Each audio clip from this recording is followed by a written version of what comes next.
நல்ல தகப்பனே, எங்கள் சர்வ வல்லமை உள்ள ஆண்டவரே, இந்த அருமையான நேரத்திற்காக உமக்கு ஸ்தோத்திரம். நாங்கள் கூடி வந்து உம்முடைய சமூகத்தில் உட்கார்ந்து வேதத்தை தியானிக்கும்படி நீர் எங்களுக்கு தந்திருக்கிற தருணத்துக்காக உமக்கு நன்றி. எடுபடாத நல்ல பங்கு உம்முடைய பாதத்தில் இருக்கிறது ஆண்டவரே. அங்கே உட்கார்ந்து உம்முடைய வாயின் வார்த்தைகளை கேட்கிறவர்களுக்கு எடுபடாத அந்த நல்ல பங்கு கிடைக்கிறது என்று சொல்லி பார்க்கிறோம். நாங்களோ அநேக அலுவல்களில் அங்கும் இங்குமாக தெரிந்து கொண்டிருந்தாலும் உம்முடைய பாதத்தில் உட்காருவதற்கு எங்களுக்கு ஒரு சந்தர்ப்பத்தை ஏற்படுத்தி கொடுத்த தயவுக்காக நன்றி ஆண்டவரே. எங்களோடு கூட இந்த மாலை வேளையில் நீர் பேசுவீராக, இடைபடுவீராக. நாங்கள் திரும்பி போகும்பொழுது உடைய வசனத்தை பெற்றுக்கொண்டவர்களாய் திரும்பி போக கர்த்தர் கிருபை தருவீராக. மகிமை உள்ள கரத்தில் எங்களை தாழ்த்துகிறோம். நீர் பேசும், நீர் இடைபடும். எங்கள் ஆண்டவர் இயேசுவின் நாமத்தில் பிதாவே. வெளிப்படுத்தின விசேஷம் 13ஆம் அதிகாரம் 7வது வசனத்திலிருந்து நாம் இன்னைக்கு பார்க்க போகிறோம். கர்த்தருடைய வார்த்தைக்கு நிறைய கடந்து போவோம். வெளிப்படுத்தின விசேஷம் 13ஆம் அதிகாரம் 7வது வசனம். மேலும் பரிசுத்தவான்களோடு கூட யுத்தம் பண்ணி அவர்களை ஜெயிக்கும்படி அதற்கு அதிகாரம் கொடுக்கப்பட்டதும் அல்லாமல் ஒவ்வொரு கோத்திரத்தின் மேலும், பாஷைக்காரர் மேலும், ஜாதிகள் மேலும் அதற்கு அதிகாரம் கொடுக்கப்பட்டதாக வேதம் சொல்லுது. இது எதை குறித்து சொல்லப்பட்டிருக்கு, இங்கே எந்த காரியத்தை நாம் பார்க்கிறோம் என்று சொன்னால், இந்த 13ஆம் அதிகாரம் கடைசி காலத்தில் நடக்க வேண்டியதான ஒரு அரசாங்கம், கவர்மெண்ட்.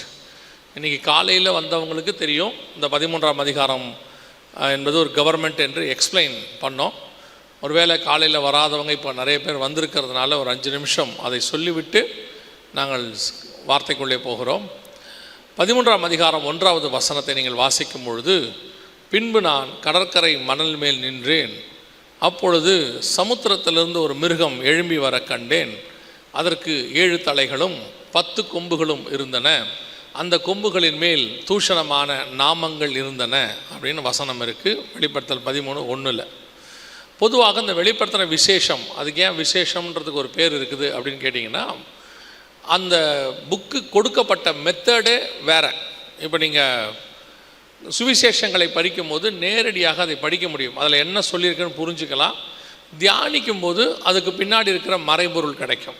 ஆனால் நேரடியாக படிக்கும்போது ஒரு காரியத்தை நீங்கள் புரிந்து கொள்ள முடியும். நிருபங்களும் அப்படித்தான். நிருபங்களும் நேரடியாக எழுதப்பட்டிருக்கு.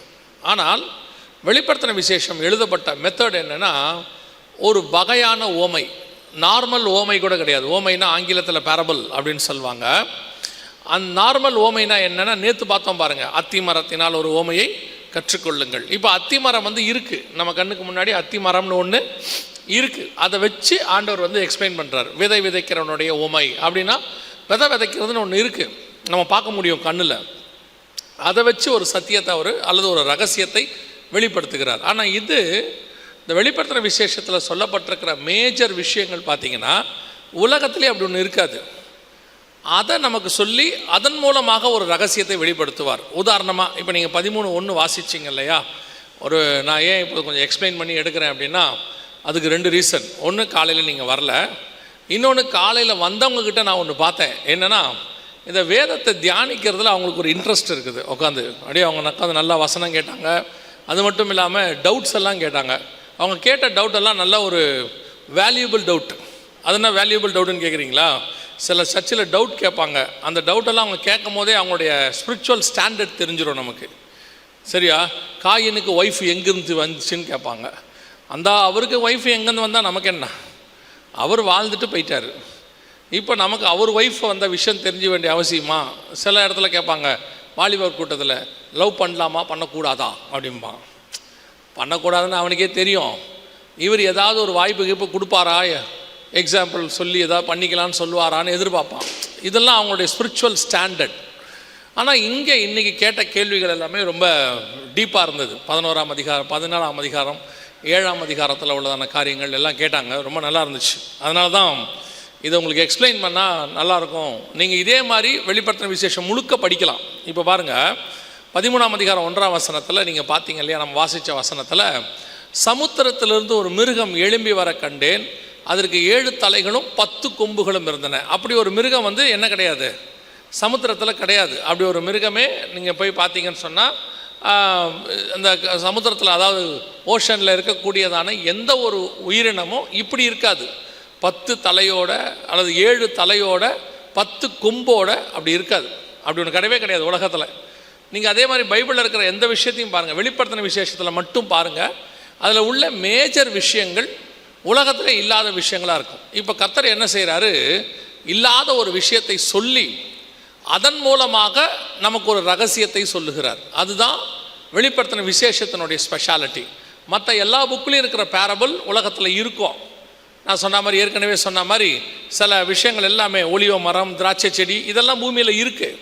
இதை வச்சுக்கிட்டு ஆண்டவர் நமக்கு ஒரு ரகசியத்தை சொல்லி கொடுக்குறார். ஆனால் வெளிப்படுத்தின விசேஷத்தில் உள்ளது உலகத்திலே கிடையாது. அதை வச்சுக்கிட்டு இப்போ உங்களுக்கு அதுவே புரியாது. இப்படின்னாங்க, இப்படி இல்லாத ஒரு விஷயம் புதுசாக இருக்குது, 7 தலை 10 கொம்போட ஒரு மிருகமா அப்படின்னு கேட்டிங்கன்னு சொன்னால் இருக்குது. அது அப்படி ஒன்று சொல்கிறார் இயேசு. அதை வச்சுக்கிட்டு ஒரு ஓமையை நமக்கு சொல்கிறார். ஓமைனா ரகசியம்னு காலைல பார்த்தோம். மத்தேயு 13:9-10 ஓமை என்றால் ரகசியம் என்று இருக்கிறது. ஸோ இப்போ நம்ம அதை தான் பார்க்க போகிறோம். அதன் மூலமாக இந்த கடைசி காலத்தில் நடக்கிற ஒரு சம்பவத்தையும் நம்மோடு கூட இடைப்பட்டு கொண்டிருக்கிற ஒரு சம்பவத்தையும் பார்த்துட்டு தான் இந்த கூட்டத்தை நம்ம முடிக்க போகிறோம்.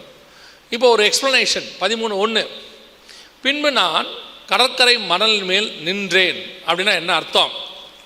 நல்ல வேதம் விரும்புகிறவங்க, தியானிக்கணும்னு விரும்புகிறவங்க அடுத்த 10 நிமிஷத்தை நல்லா கவனிங்க.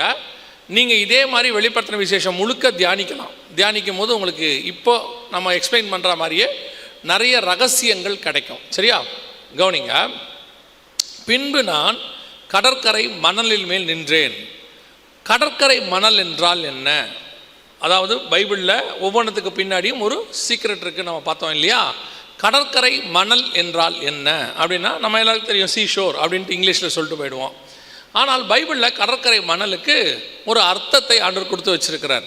இப்போ நான் அதை சொல்கிறதுக்கு முன்னாடி இன்னொன்றும் சொல்கிறேன், அதையும் மைண்டில் வச்சுக்கோங்க. வெளிப்படுத்தின விசேஷமோ பைபிள் முழுக்கவோ எதை படித்தாலும் நீங்கள் யூகிக்காதீங்க, அசியூம் பண்ணாதீங்க. இதுவாக இருக்குமோ அதுவாக இருக்குமோன்னு சொல்லி என்ன செய்யாதீங்க, அசியூம் பண்ணாதீங்க. ஏன் அசியூம் பண்ணாதீங்க அப்படின்னா, இந்த பைபிள் முழுக்க ஆவியானவரால் எழுதப்பட்டது. நாம் மாம்சத்திலிருந்து தியானிக்கிறோம். ஆவிக்கும் மாம்சத்துக்கும் எப்பவுமே என்ன இருக்கும், ஒரு போராட்டம் இருந்துகிட்டே இருக்கும். நமக்கு படிக்க படிக்க நம்ம மைண்டில் உள்ளது இதாக தான் இருக்குமோன்னு தோணும். நான் சொல்ல உங்களுக்கு புரியுதா? ஒரு மனுஷன் எனக்கு ஃபோன் பண்ணார். ஃபோன் பண்ணி எங்கிட்ட அவர் கேட்டார், அந்தி கிறிஸ்துங்கிறவன் ஆணாக தான் இருக்கணுமா, பெண்ணாக இருக்க வாய்ப்பு இல்லையா அப்படின்னு கேட்டார். பைபிளில் அந்தி கிறிஸ்துவை அவன் இவன் தான் போட்டிருக்குது. இப்போ நான் சொன்னேன், இல்லை அவன் இவன் தான் போட்டிருக்குது, மேக்சிமம் அவன் ஆணாக இருக்க தான் வாய்ப்பு இருக்குது, ஏன் உங்களுக்கு அந்த சந்தேகம் வந்துச்சுன்னு கேட்டேன். அப்போ அவர் சொன்னார், இல்லை அந்தி கிறிஸ்துவுக்கு பைபிளில் கொடுத்துருக்கிற எல்லா அடையாளமும் என் மனைவி கிட்டையும் இருக்கு. அவன் நடந்துக்கிற விதத்தில் எல்லாம் பார்த்தீங்கன்னா, அவள் அடிக்கிற விதத்துலேருந்து எல்லாமே அது எனக்கு ஒத்து போகுது, ஒருவேளை இவளாக தான் இருப்பாளோன்னு எனக்கு ஒரு சந்தேகம் வந்துச்சு அப்படின்னு சொன்னார். இதுதான் அசம்ஷன். புரியுதா உங்களுக்கு? யோசிக்க தொடங்கிட்டோம்னா இப்படி யோசிக்க தொடங்கிடுவோம். அதனால் நீங்கள் எதை யோசித்தாலும் யோசிக்காமல் இதுக்கான விளக்கம் பைபிள்லேயே இருக்கும். வெளிப்படுத்தின விசேஷத்துக்கான தேவையான எல்லா விளக்கமும் பைபிள்லேயே இருக்கும். இப்போ பாருங்கள், நான் பின்பு நான் கடற்கரை மணல் மேல் நின்றேன். கடற்கரை மணல்னா என்ன அப்படின்னு கேட்டிங்கன்னா, ஓசியாவின் புஸ்தகம் யாராவது எடுத்து வாசிங்க, பைபிள் வாசிக்கிறவங்க. ஓசியாவின் புஸ்தகம் 1ஆம் அதிகாரம் 10வது வசனத்தை வாசிங்கள். 1:10. அப்போ கடற்கரை மணல்னா யாரை குறிக்குது? இஸ்ரவேல் புத்திரரை குறிக்கிறது. இப்போது நான் கடற்கரை மணல் மேல் நின்றேன் அப்படின்னா அதோட அர்த்தம் என்னென்னா, தீர்க்கதரிசி எங்கே நிற்கிறாரு? இஸ்ரவேல் மத்தியிலே நின்றேன், இஸ்ரவேல் புத்திரர் மத்தியிலே நின்றேன். சமுத்திரத்திலிருந்து ஒரு மிருகம் வந்தது. சமுத்திரம் என்றால் என்ன வாசிங்க. ஒவ்வொன்றுத்துக்கும் பைபிளில் விளக்கம் இருக்குது. இது எதுவுமே அசியூம் கிடையாது, யூகிக்க கிடையவே கிடையாது. சமுத்திரம் என்றால் என்ன வாசிங்க. வெளிப்படுத்தல் 17:15 வாசிங்கள். வெளிப்படுத்தல் 17:15. தண்ணீர்களை கண்டாயே அவைகள்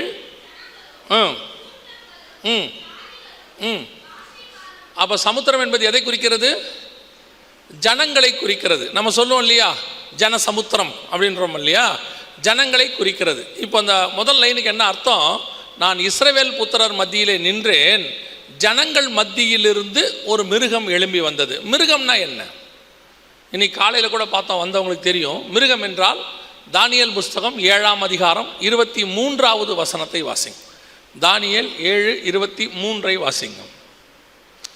அவன் சொன்னது, 4ஆம் மிருகம் பூமியிலே உண்டாகும் 4ஆம் ராஜ்யமாம். மிருகம் என்றால் என்ன அர்த்தம்? ராஜ்யம்னு அர்த்தம். It's a government. இப்போ பாருங்க, அடுத்து அந்த மிருகம் கவர்மெண்ட் எப்படி இருந்தது அப்படின்னா, அது எப்படி இருந்ததா, 7 தலைகளும் 10 கொம்புகளும் உடையதாக இருந்தது. 7 தலை என்பது எதை குறிக்கிறது? 17ஆம் அதிகாரம் வெளிப்படுத்தின விசேஷம் 9வது வசனத்தை வாசிங்க. வெளிப்பாடு 17:9. ஞானமுள்ள மனம் இதிலே விளங்கும், அந்த 7 தலைகளும் அந்த ஸ்திரீ உட்கார்ந்திருக்கிற 7 மலைகளாம். ஒரு ஸ்திரீ உட்கார்ந்திருக்கிற 7 மலை தான் எதை குறிக்குது? 7 தலைன்னு பைபிள் சொல்லுது. ஸ்திரீனா என்ன? அதிலே 18ஆம் வசனம் வாசிங்க. 18.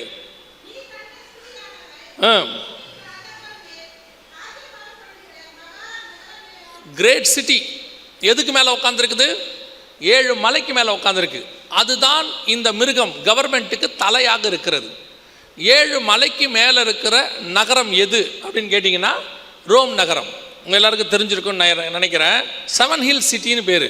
குயிரினல், விமினல், கேபிட்டலின், அவென்டின், பேலண்டின், சீலியன், எஸ்குயிலின். இதுதான் அந்த 7 மலையோட பேர். இப்போ 7 மலை 7 தலை என்பது ரோமை குறிக்கிறது. அடுத்து 10 கொம்புகள் அப்படின்னு இருக்கு. 10 கொம்புகள் எதை குறிக்குது? வெளிப்படுத்தின விசேஷம் 17ஆம் அதிகாரம் 12வது வசனத்தை வாசிங்க. 17:12. 10 கொம்புகள் என்பது எதை குறிக்குது? 10 ராஜாக்களை குறிக்கிறது. இப்போ வாசிங்க 13:1 ஃபர்ஸ்ட்லேருந்து வாசிங்க. இப்போ அந்த வசனத்துக்கு பின்னாடி இருக்கக்கூடியதான காட்ஸ் மெசேஜ், தேவனுடையதான அந்த வார்த்தை என்னன்னு இப்போ உங்களுக்கு, அந்த ரகசியம் என்னன்னு உங்களுக்கு தெரியும். 13:1 வாசிங்க. பின்பு நான் இஸ்ரவேல் புத்திரர் மத்தியிலே நின்றேன்,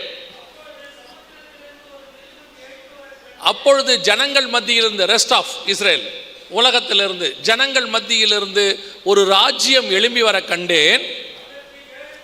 அதற்கு ரோம் தலைமையாகவும்,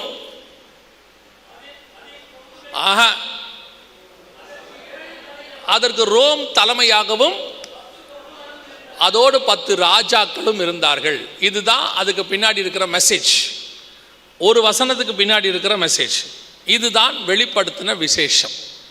இப்படி ஒவ்வொரு வசனத்தையும் நீங்கள் படிக்க முடியும், ஒவ்வொரு வசனத்தையும் படிக்க முடியும். அடுத்த வசனம் அப்படியே இருக்கும். இப்போ நான் எக்ஸ்பிளைன் பண்ண மாட்டேன், பயந்துடாதீங்க, இதுலேயே போயிடும் போல அப்படின்னு சொல்லி.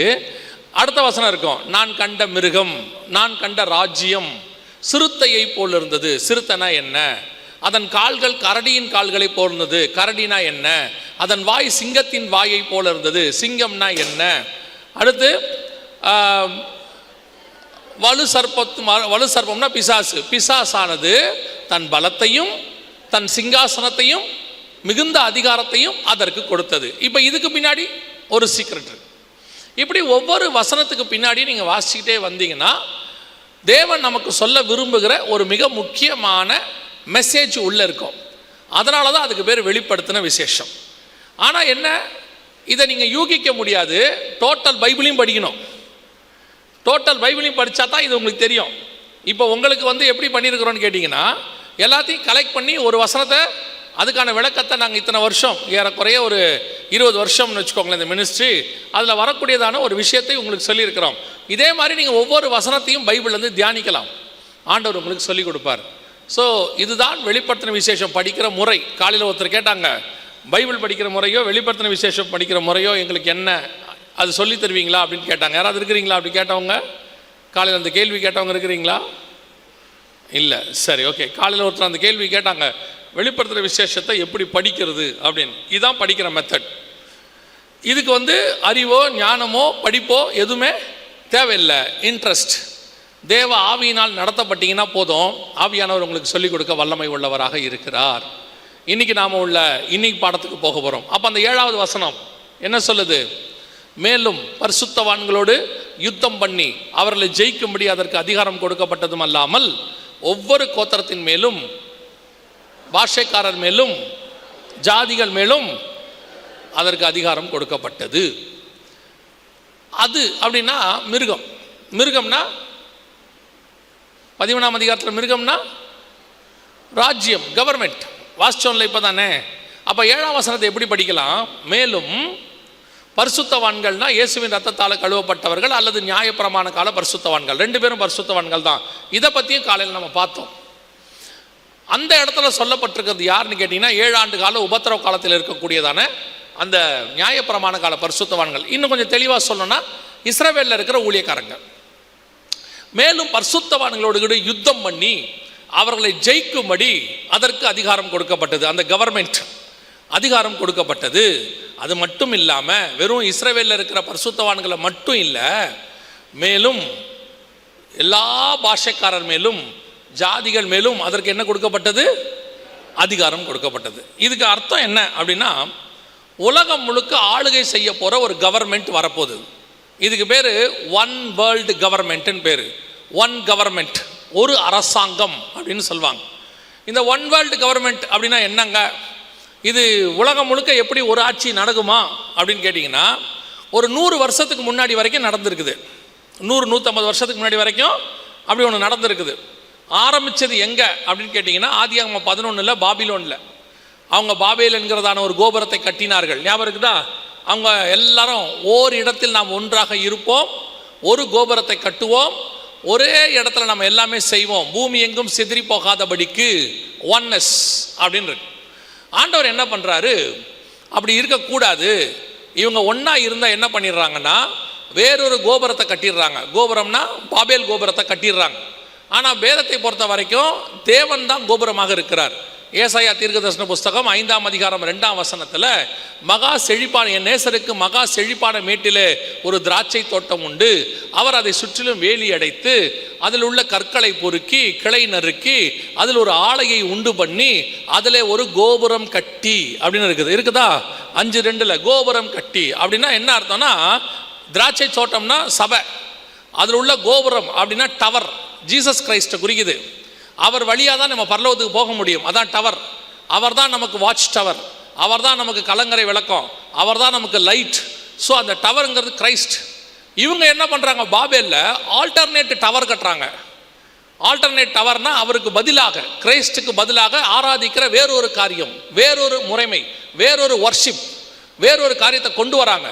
அதை எப்படி கொண்டு வராங்க? எல்லாரும் வேர்ல்டு ஃபுல்லாக சேர்ந்து one God, one kingdom, one language எல்லாத்தையும் கொண்டு வராங்க. இதுதான் பாபேலில் ஏற்பட்டது. ஆண்டவர் பார்த்தாரு, இல்லை இது சரி வராது, இவங்க இப்படி பண்ணக்கூடாது அப்படின்னு சொல்லிட்டு, அப்படி இருக்கிறதுக்கு என்ன காரணம் அப்படின்னு பார்த்தா, இவங்களுக்குள்ள ஒரே லாங்குவேஜ் இருக்குது. இதையெல்லாம் பாஷையை தாறுமாறாக்கி விட்டுட்டோம்னா இவங்களுக்குள்ள அந்த ஒன்னஸ் வராது. அதுக்கு பிறகு அவங்க அந்த வேலையை செய்ய மாட்டாங்க, ஒன் வேர்ல்டு கவர்மெண்ட்டை செய்ய மாட்டாங்க அப்படின்னு சொல்லி தான் ஆண்டவர் அவங்கள சிதறி போக பண்ணினார். வேர்ல்டு வைட் சிதறி போக பண்ணிட்டார். அன்னைக்கு இந்த மாதிரி கண்டங்கள் கிடையாது, பிரிஞ்சிருக்கிற கண்டங்கள் கிடையாது. அது ஏபேர் காலத்தில் வந்தது. ஏபேருக்கு 2 குமாரர் பிறந்தார்கள். ஒருவனுக்கு பேலேகு என்று பெயர். 10:35-25 ஆதியாகமத்தின் புஸ்தகம். அப்பொழுது பூமி பகுக்கப்பட்டது, the earth was divided அப்படின்னு இருக்கும். ஸோ பூமி கண்டங்கள் அப்புறமா தான் பிரிக்கப்பட்டது. ஸோ இந்த பாபேல் கோபுரம் காலத்தில் இவங்க எல்லாம் சிதறி போயிட்டாங்க. சிதறி போனாங்களே ஒழிய இந்த ஒன் வேர்ல்டு கவர்மெண்ட் அப்படிங்கிறதான சிந்தனை அவர்களுக்குள் இருந்துச்சு. அதுக்கப்புறம் தான் பிசாசு இதை எல்லாத்தையும் அந்த காலத்தில் இருந்து வேர்ல்டு ஃபுல்லாக ஒன் வேர்ல்டு கவர்மெண்ட் கொண்டு வரணும் அப்படின்னு முயற்சி பண்ணுறான். ஏன்னா பிசாசுடைய சுபாவமே என்னன்னு கேட்டிங்கன்னா, ஆண்டவர் ஒரு காரியத்தை செய்ய வேணான்னார்னா செய்ய வைப்பான். உதாரணமாக பழம் சாப்பிடாத அப்படின்னா சாப்பிட வைப்பான். அவர் ட்ரெஸ்ஸு போடாமல் படைச்சா இவன் என்ன பண்ணுவான்? ட்ரெஸ்ஸு போட வைப்பான். அத்தி இலையில் ஒரு ஆடை சரின்ட்டு ஆண்டவர் ட்ரெஸ்ஸு போடுவார். ட்ரெஸ்ஸு போட்டால் இவன் ட்ரெஸ்ஸு இல்லாமல் போக பண்ணுவான்.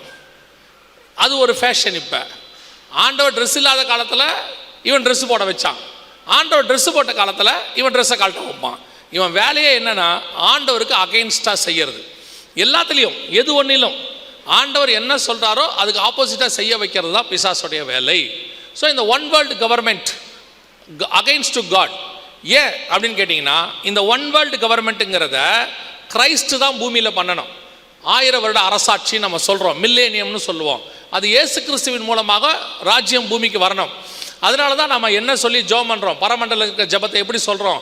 உம்முடைய ராஜ்யம் பரலோகத்தில் செய்யப்படுவது போல பூமியிலும் செய்யப்படுவதாக. அந்த ஒன் வேர்ல்டு கவர்மெண்ட் உலகம் முழுக்க ஒரு கிங் இயேசு இருப்பார். உலகம் முழுக்க ஒரு லாங்குவேஜ் இருக்கும். அன்னைக்கு உலகம் முழுக்க ஒரு வர்ஷிப் இருக்கும். எல்லாரும் ஒரு தேவனை தான் அன்னைக்கு ஆராதிப்பார்கள், இயேசு கிறிஸ்துவை.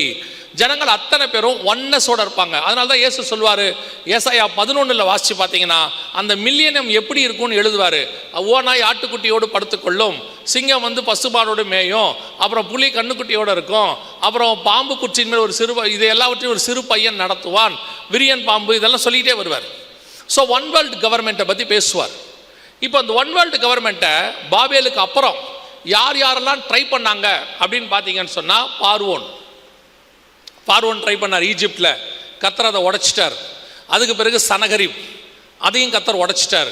அதுக்கப்புறம் நேபுகாத் நேச்சார் பாபிலோனியன் கவர்மெண்ட், அதையும் உடைச்சிட்டார். அதற்கு பிறகு மேதிய பெர்ஷியர்கள், அதையும் உடைச்சிட்டார். அப்புறம் கிரீக் கவர்மெண்ட் அலெக்சாண்டர், அதையும் உடைச்சார். அதற்கு பிறகு ரோம் கவர்மெண்ட், வேர்ல்டு ஃபுல்லாக உலகம் ஃபுல்லாக ஆட்சி செய்யணும்னு அவங்களுக்கு ஒரு ஆசை, அதையும் உடைச்சார். இந்த மாதிரி ஆசைப்பட்டவங்க நிறைய பேர் இருக்கிறாங்க. நம்ம காலத்தில் சொல்லணும்னா பிரிட்டிஷ் கவர்மெண்ட் வேர்ல்டு வைட் பண்ணணும்னு நினச்சாங்க, ஆண்டவர் உடைச்சார். அதற்கு பிறகு அந்த ஆசையோடு வந்தவர் தான் ஹிட்லர். அவருடைய நாசிசத்தையும் அவர் கவர்மெண்ட்டையும் ஐரோப்பா முழுக்க, ரஷ்யா முழுக்க கொண்டு போகணும்னு நினச்சாரு, தோத்துட்டாரு. அவருக்கு பிறகு அப்படி ஒரு ஆசையோட ஜார்ஜ் புஷ் சீனியர் அமெரிக்கா, அவருக்கு ஒரு ஆசை இருந்துச்சு, வேர்ல்டு வைடு அமெரிக்கன் கவர்மெண்ட்டை கொண்டு வரணும்னு. அதையும் கர்த்தர் கிரிமியாங்கிற பகுதியில் வச்சு உடைச்சார். ரஷ்யாக்குள்ள அவங்களால நுழைய முடியல. ஸோ இப்படி இந்த ஒன் வேர்ல்டு கவர்மெண்ட்டை ஃபார்ம் பண்ணணும் அப்படின்னு சொல்லி அவங்க ஆசைப்படுவாங்க. இந்த ஒன் வேர்ல்டு கவர்மெண்ட்டை ஃபார்ம் பண்ணணுன்றவங்களுக்கெல்லாம் ஃபஸ்ட்டு என்ன ஆசை இருக்கும் தெரியுமா? எல்லாத்தையும் ஒரே லாங்குவேஜாக மாற்றிடணும். ஏன் அப்படின்னு கேட்டால், ஒரு லாங்குவேஜாக மாற்றினா தான் அத்தனை பேருக்குள்ளேயும் கம்யூனிகேஷன் கன்வே பண்ண முடியும், அவங்களுடைய தாட்ஸை என்ன பண்ண முடியும், கன்வே பண்ண முடியும். ஸோ என்ன பண்ணுவாங்க, ஒரு லாங்குவேஜாக மாற்றுவாங்க. இப்போ உதாரணத்துக்கு, இப்போது பார்வோன் யோசேப்பு உள்ளே வந்துட்டார். வந்த உடனே பார்வோன் பண்ண முதல் வேலை என்னன்னு கேட்டிங்கன்னா, யோசேப்புக்கு பேர் மாற்றிடுவார். சாப்நாத் பண்ணையான் என்ன செஞ்சிருவார், பேர் மாற்றிடுவார். நேபுகாத் நேச்சார் எல்லாரையும் பிடிச்சிட்டு வருவார். வந்தவொடனே அவர் சொல்லிக் கொடுக்குற முதல் வேலை என்னன்னா, எல்லாருக்கும் கல்தேயர் பாஷை சொல்லிக் கொடு அப்படிம்பார். எல்லாருக்கும் பாபிலோனியன் லாங்குவேஜ், சால்டியன் லாங்குவேஜ்னு சொல்லுவாங்க, அதை சொல்லிக் கொடு அப்படின்னாரு. என்ன ரீசன்? அது மட்டும் இல்லை, எல்லாருக்கும் பேர் மாற்றிடுவார். தானியேலுக்கு பெல்ஷாத்சார், பெல்ஷாத்சார்னு பேர் மாற்றிடுவார். ஒவ்வொருத்தருக்கும் பேர் மாற்றிடுவார். நம்ம சொல்கிறோமே ஷாத்ராக், மேஷாக், ஆபேத் நேகு, இதெல்லாம் பாபிலோனியன் பேர். ஒரிஜினல் பேர் அனனியா, மிஷாவேல், அசரியா. பேரை மாற்றிட்டார். எஸ்தர் மேதிய பெர்ஷிய சாம்ராஜ்யத்தில் பேர் மாற்றப்பட்டது. இந்த லாங்குவேஜ், அந்த லாங்குவேஜுக்குள்ளே கொண்டாந்துருவாங்க. ரோம சாம்ராஜ்யம் வரும்போது ரோம பேர் வைக்கப்பட்டது. கிரேக்க சாம்ராஜ்யம் வரும்போது கிரேக்க பேர். இப்போ உங்களுக்கு தெரியும், நீங்கள் எல்லாரும் மெடிக்கல் டிபார்ட்மெண்ட்டில் இருக்கிறீங்க. இந்த மெடிக்கல் டிபார்ட்மெண்ட்டில் இருக்கிறவங்க எல்லாருக்குமே தெரியும், எலும்பு அப்படின்னு தமிழில் சொல்கிறோம், இங்கிலீஷில் அதுவே மெடிக்கலாக சொன்னால் ஆர்த்தோ. ஆமாம் தானே, ஆர்த்தோ தானே. நமக்கு இருதயம் சொல்கிறோம், இதுவே இங்கிலீஷில் ஹார்ட். அதுவே கிரீக்கில் இது மெடிக்கலி சொன்னால் கார்டியோ, அப்படி தானே சொல்கிறீங்க, கார்டியாலஜி சொல்கிறீங்க தானே. இந்த கார்டியாலஜிங்கிற அத்தனை மெடிக்கல் டேர்முமே கிரீக் வேர்டு, நாட் இங்கிலீஷ். இப்போ நீங்கள் சொல்கிற ஆர்த்தோ, கார்டியோ, பீடியோ, கைனகாலஜிஸ்ட் என்னென்னமோ சொல்கிறீங்களே, எவ்ரி திங் கிரேக் காலத்தில் மாற்றப்பட்டது. இங்கிலீஷில் அதுக்கு வேற ஒரு பேர் இருக்குது, தமிழில் வேறு பேர் இருக்குது. ஆனால் ஸ்டில் நீங்கள் மெடிக்கலி யூஸ் பண்ணுறது அதுதான். இது எப்போ வந்ததுன்னு கேட்டிங்கன்னா, கிரீக் பீரியடில் வந்துச்சு. அதுக்கப்புறம் பிரிட்டிஷர் வந்தாங்க. உலகம் முழுக்க இங்கிலீஷ், எல்லாருக்கும் பேரெல்லாம் எல்லாருக்கும் இங்கிலீஷ் பேர். நீங்கள் எல்லாருக்கும் பார்த்தீங்கன்னு சொன்னால், எல்லாம் நம்ம ஊருக்குலாம் பார்த்தீங்கன்னா டெண்டல் ஸ்ட்ரீட்டு, அந்த ஸ்ட்ரீட்டு, இந்த ஸ்ட்ரீட்னு இருக்கும், எல்லாம் இங்கிலீஷ் பேர் கொண்டாந்தாங்க. இப்படி ஒவ்வொன்று வரும்போதும் இது ஒரு வகையில் என்ன அப்படின்னு கேட்டிங்கன்னு சொன்னால், வேர்ல்டு கவர்மெண்ட்டை ஃபார்ம் பண்ணுறதுக்கான ஃபஸ்ட்டு ஸ்டெப். முதல்ல பேர் மாற்றி அவங்க லாங்குவேஜை கொண்டு வருவாங்க. நான் உங்களுக்கு ஒன்று சொல்லிவிட்டு இப்போ என்ன செய்கிறாங்கன்னு சொல்லுறேன். இது எப்போவுமே சக்ஸஸ் ஆகாது. ஏற்கனவே நான் உங்களுக்கு சொன்னேன், இந்த சக்ஸஸ் எப்போ ஆகும்னா, இயேசு கிறிஸ்துவின் கவர்மெண்ட் வரும்போது மட்டும்தான் சக்ஸஸ் ஆகும். ஏன்னா பாபிலோனில் உடைச்சிட்டாரு. அதுக்கப்புறம் ட்ரை பண்ணுற வரைக்கும் ஆண்டவர் கம்மன் தான் இருப்பார்.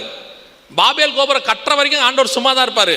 கட்ட முடிக்க போகிற நேரத்தில் கீழே இறங்குவார். என்னத்தான் பண்ணுறீங்க பார்ப்போம் பாரு. அப்படியே கட்டி முடிக்கும் போது தாறுமாறாக்கிட்டு போயிடுவார். மேலே ஸ்டார்ட் பண்ணும் போதே நிறுத்த மாட்டார். அவங்க செய்கிறது என்னான்னு பார்த்துட்டு அப்புறம் நிறுத்துவார். அதே மாதிரி தான் இப்போ கொஞ்சம் பேர்லாம் இறங்கி தமிழ்நாடு முழுக்க ஒரே மொழி, இந்தியா முழுக்க ஒரே மொழின்லாம் சொல்லிட்டு இருக்கிறாங்கல்ல, இந்த ஒரே மொழின்னு சொல்கிற ஆளெல்லாம் காணாமல் போயிடும்.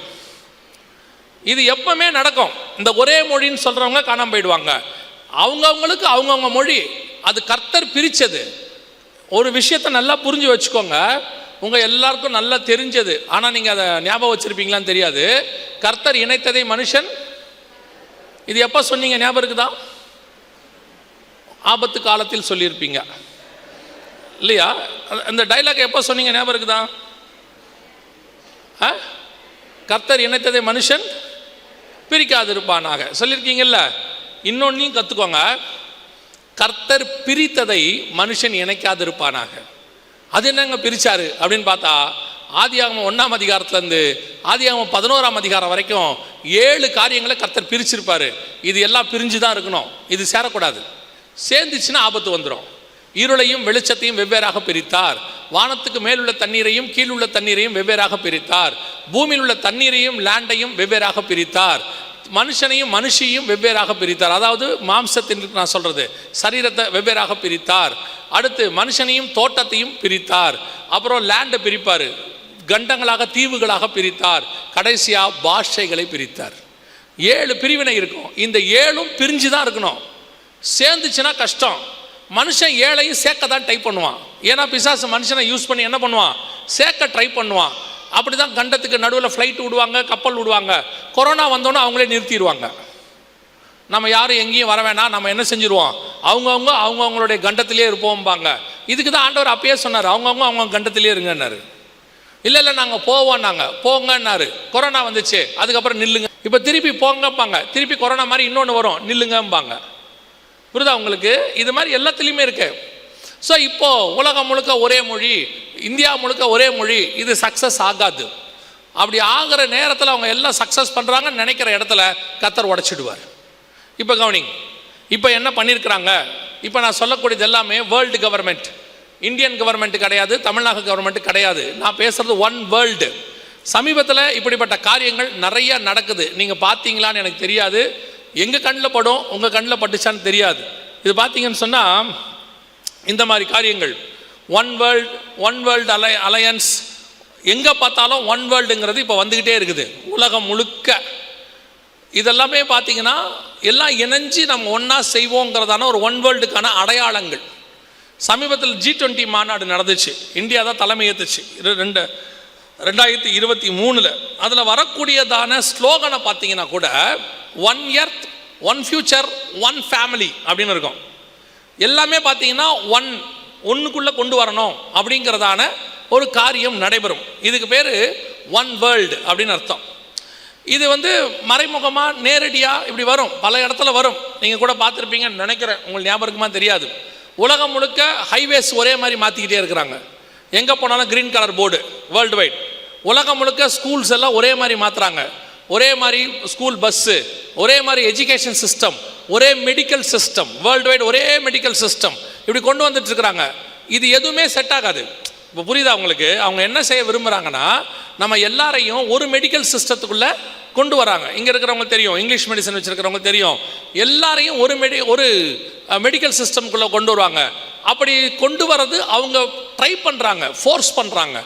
ஆனால் ஒவ்வொரு நாட்டு மக்களுக்கும் ஒவ்வொரு ட்ரைபுக்கும் ஒரு மெடிக்கல் சிஸ்டம் இருக்கு.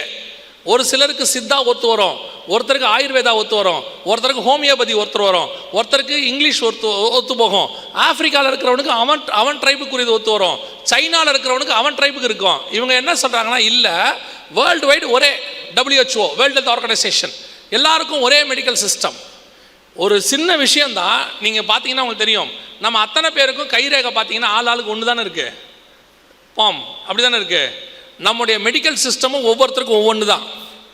நல்ல டாக்டர் சொல்லுவாங்க, நீங்கள் போய் கேட்டு பாருங்கள். நம்ம எல்லாருக்கும் ஒரே பிளட் ப்ரெஷர் இருக்காது. எவ்ரிபடி ஹாவ் 80/120 90/120 80/120 எல்லாருக்கும் 80/120 இருக்குவே. ஒவ்வொருத்தருக்கும் ஒரு ப்ரெஷர் இருக்கு.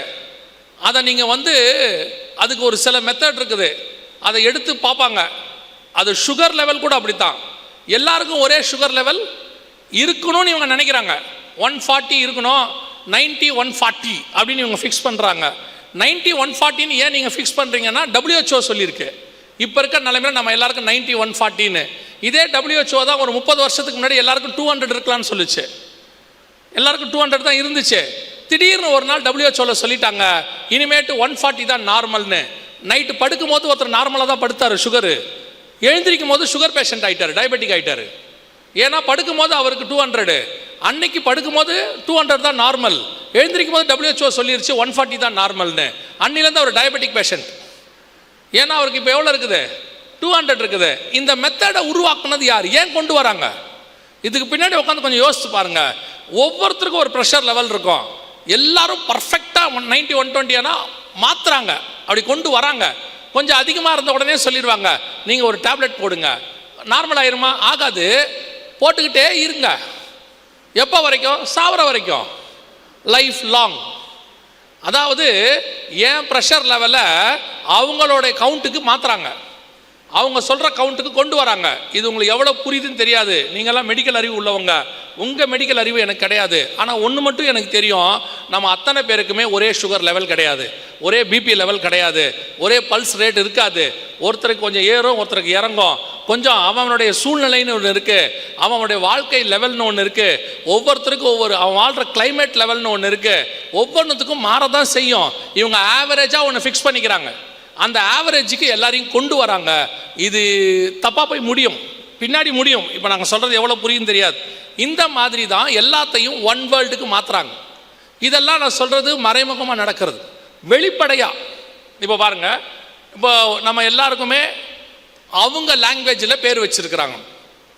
தானியலுக்கு பேர் வச்சா மாதிரி, யோசேப்புக்கு பேர் வச்சா மாதிரி, எஸ்தருக்கு வச்சா மாதிரி, இப்போ நமக்கும் வரப்போகிற கவர்மெண்ட்டோடைய பேரில் பேர் வச்சாச்சு. அவங்களுடைய அஃபிஷியல் லாங்குவேஜில் நமக்கு பேர் வச்சுட்டாங்க. இப்போ நேபுகாத் நேச்சார் பாபிலோனியனில் பேர் வச்சா மாதிரி, சால்டியன் லாங்குவேஜில் வச்சா மாதிரி நமக்கும் வச்சுட்டாங்க. எப்போ வச்சுட்டாங்க? அது வச்சு ஒரு 15 வருஷம் ஆகிப்போச்சு. நம்ம எல்லாம் பேர் மாற்றியாச்சு.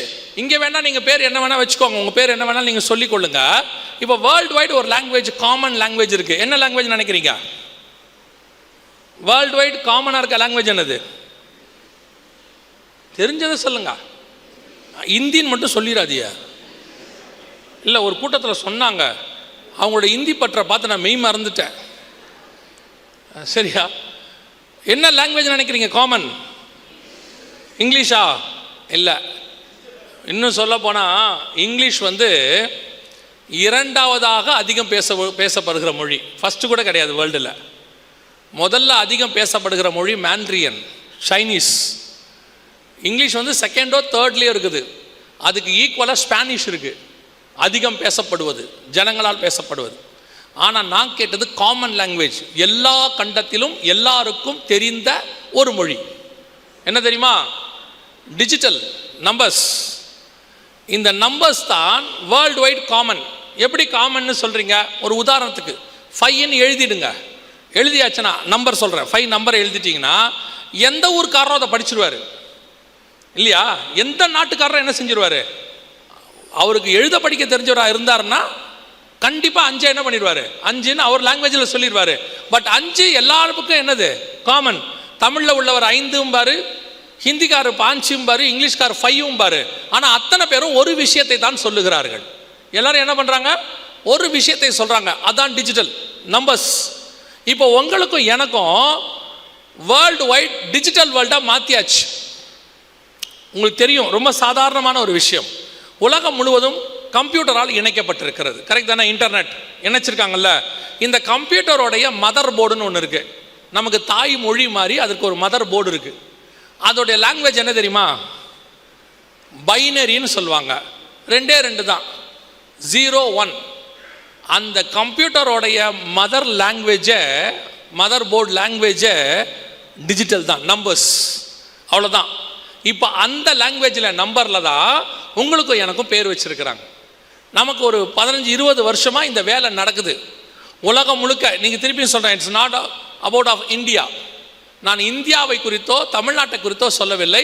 வேர்ல்டு வைட் நம்ம எல்லாருக்கும் இப்படி ஒரு நம்பர் வச்சுட்டாங்க. இந்த நம்பரில் தான் நம்ம எல்லாருமே இருக்கிறோம். இதுதான் நமக்கு நம்பர். அதுக்கு பேர் நம்ம ஊரில் ஆதார் நம்பர் அப்படின்னு பேர். இதுக்கு பேர் ஆதார் நம்பர். இதுவே நீங்கள் அமெரிக்காவுக்கு போயிட்டீங்கன்னா ஐசி, ஐடென்டி கார்டு நம்பர். இதுவே நீங்கள் கனடாவுக்கு போயிட்டீங்கன்னா சின் நம்பர், சோஷியல் இன்சூரன்ஸ் நம்பர். இதுவே நீங்கள் மிடில் ஈஸ்ட்டுக்கு போயிட்டீங்கன்னா இக்காமா அப்படின்னு சொல்லுவாங்க, அவங்களுக்கு ஒரு நம்பர். ஒவ்வொரு நாட்டுக்கும் ஒரு நம்பர். இப்போது மலேசியாவுக்கு போனீங்கன்னா மைகார்டு அப்படின்னு சொல்லுவாங்க, அது மைகார்டு நம்பர். ஒவ்வொரு ஊருக்கும் ஒரு நம்பர். இப்போ இங்கே இருக்கிறதெல்லாம் ஒன்று யூரோப், ஒன்று அமெரிக்கா, ஒன்று மிடில் ஈஸ்ட், இது மலேசியா, இந்த பக்கம் இருக்கிறது ஸ்ரீலங்கா. எல்லா நாட்டிலும் இப்படி ஒரு நம்பர் வைக்கப்பட்டிருக்கிறது, எல்லாருக்கும் கொடுத்தாச்சு, வேர்ல்டு வைட் காமனாக. திருப்பியும் சொல்கிறேன், இப்போ இந்த நம்பர் உங்களுடைய பெயர், இந்த நம்பர் தான் உங்களுடைய பெயர். இன்னும் சொல்லப்போனால் நீங்கள் தான் இந்த நம்பர். இப்போ ஒரு உதாரணத்துக்கு எங்கே வேணாலும் போங்க, அது கஸ்டமர் கேராக இருக்கட்டும், டெலிஃபோன் கஸ்டமர் கேராக இருக்கட்டும், அல்லது இ சேவை மையமாக இருக்கட்டும், எங்கே வேணாலும் போங்க. நீங்கள் போன உடனே ஃபஸ்ட்டு என்ன கேட்குறாங்க? உங்கள் நம்பர் என்ன, ஆதார் நம்பர் என்ன. நீங்கள் சொல்லி பாருங்கள், நான் சாலமோன். இங்கே யாராவது சாலமோன் இருக்கீங்களா? இல்லை தானே? நான் ஒரு உதாரணத்துக்கு சொன்னேன். அப்புறம் என்ன தான் முடிவு எடுத்துகிற போகிறீங்க? பிரதர் என்ன தான் போட்டு தாக்குறாரு போல அப்படின்னு. எனக்கு உண்மையில் உங்கள் யாரையும் தெரியாது. நீங்கள் சொல்லி பாருங்கள், நான் சாலமோன் அப்படின்னு. அவர் சொல்லுவார், நீ எந்த மோனா வேணால் இருந்துட்டு போ, நம்பர் சொல்லு. என்ன இப்படி சொல்கிறீங்க? நான் என் ஆஃபீஸில் ஜென்ரல் மேனேஜர். சார் உங்கள் நம்பர் சொல்லுங்க. நான் எங்கள் குடும்பத்திலே மிகப்பெரிய பணக்காரன். டேய் நம்பர் சொல்கிறா.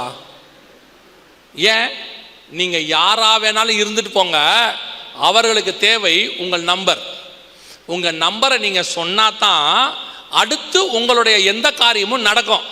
அது ஃபோன் பில் ஏற்றுறதோ, இல்லை இ சேவை மையத்தில் போய் உங்கள் ஆதார் கார்டில் சேஞ்ச் பண்ணுறதோ, எதுவாக இருந்தாலும் உங்கள் நம்பர் இல்லாமல் இனி நடக்காது. இது பேசிக். இன்னும் கொஞ்சம் ஒருபடி மேலே போங்க. உங்கள் நம்பர் இல்லாமல் இனி நீங்கள் என்ன செய்ய முடியும் என்று நினைக்கிறீர்கள்? இந்த நாட்டு அரசாங்கத்தில் நீங்கள் ஒரு வண்டி வாங்கணும்னா ஆதார் நம்பர் வேணும், ஆர்சி புக் வேணும்னா ஆதார் நம்பர் வேணும், டிரைவிங் லைசன்ஸ் ஆதார் நம்பர் வேணும், பாஸ்போர்ட் ஆதார் நம்பர் வேணும், இன்சூரன்ஸ் ஆதார் நம்பர் வேணும். நீங்கள் எது வேணும்னாலும் இனி நீங்கள் நம்பர். நீங்கள் பையனை ஸ்கூலில் சேர்க்கணும், ஆதார் நம்பர் வேணும். அப்பா அம்மாவோடைய ஆதார் நம்பர் வேணும். பொண்ணுக்கு பையனுக்கு கல்யாணம் பண்ணணும், ஆதார் நம்பர் வேணும். இது நான் இந்தியாவில் சொல்லலை, இந்தியாவில் ஒரு உதாரணமாக சொல்கிறேன். எந்த நாட்டுக்கு போனாலும் இப்படி ஒரு நம்பர் கண்டிப்பாக தேவை. நம்பர் இல்லாமல் இனி நீங்கள் வாழவே முடியாது. அந்த நம்பர் நீங்கள் தான். நமக்கு பேர் மாற்றியாச்சு, டிஜிட்டலில் மாற்றியாச்சு. நம்ம அத்தனை பேருக்கும் நம்பர் கொடுத்தாச்சு. இந்த நம்பர் தான் நாம். இனிமேல் நாம் இந்த நம்பர் இல்லாமல் எதையுமே செய்ய முடியாது. இது நாம் ஏற்கனவே இன்னொரு அரசாங்கத்துக்குள் கட்டுப்பாட்டுக்குள் வந்துவிட்டோம் என்பதற்கான அடையாளம். பாபிலோனுக்குள்ள இவன் வந்துட்டான், தானியேல் வந்துட்டான்றதுக்கு அடையாளம் என்னன்னா, அந்த ஊருக்கு பேர் அவனை மாற்றிட்டாங்க. இப்போ நமக்கு இதை மாற்றியாச்சு. வேர்ல்டு வைட், திருப்பியும் சொல்கிறேன், வேர்ல்டு வைட், இந்தியன் வைடு இல்லை, வேர்ல்டு வைட். நம்ம எல்லாருக்கும் நம்பர் கொடுத்து முடிச்சாச்சு. இப்போது இந்த நம்பர் இல்லாமல் 17ஆம் வசனம் சொல்லுது, வெளிப்படுத்தல் 13:17 சொல்லுது, மிருகத்தின் முத்திரையாவது நாமத்தையாவது, மிருகம்னா கவர்மெண்ட், அரசாங்கத்தின் முத்திரையாவது அதன் நாமம், அந்த அரசாங்கத்தினுடைய பெயர், அந்த அரசாங்கத்தினுடைய பெயருக்கு வரக்கூடிய நம்பர் இல்லாமல் எதையும் வாங்க முடியாது, விற்க முடியாது என்று சொல்லுது.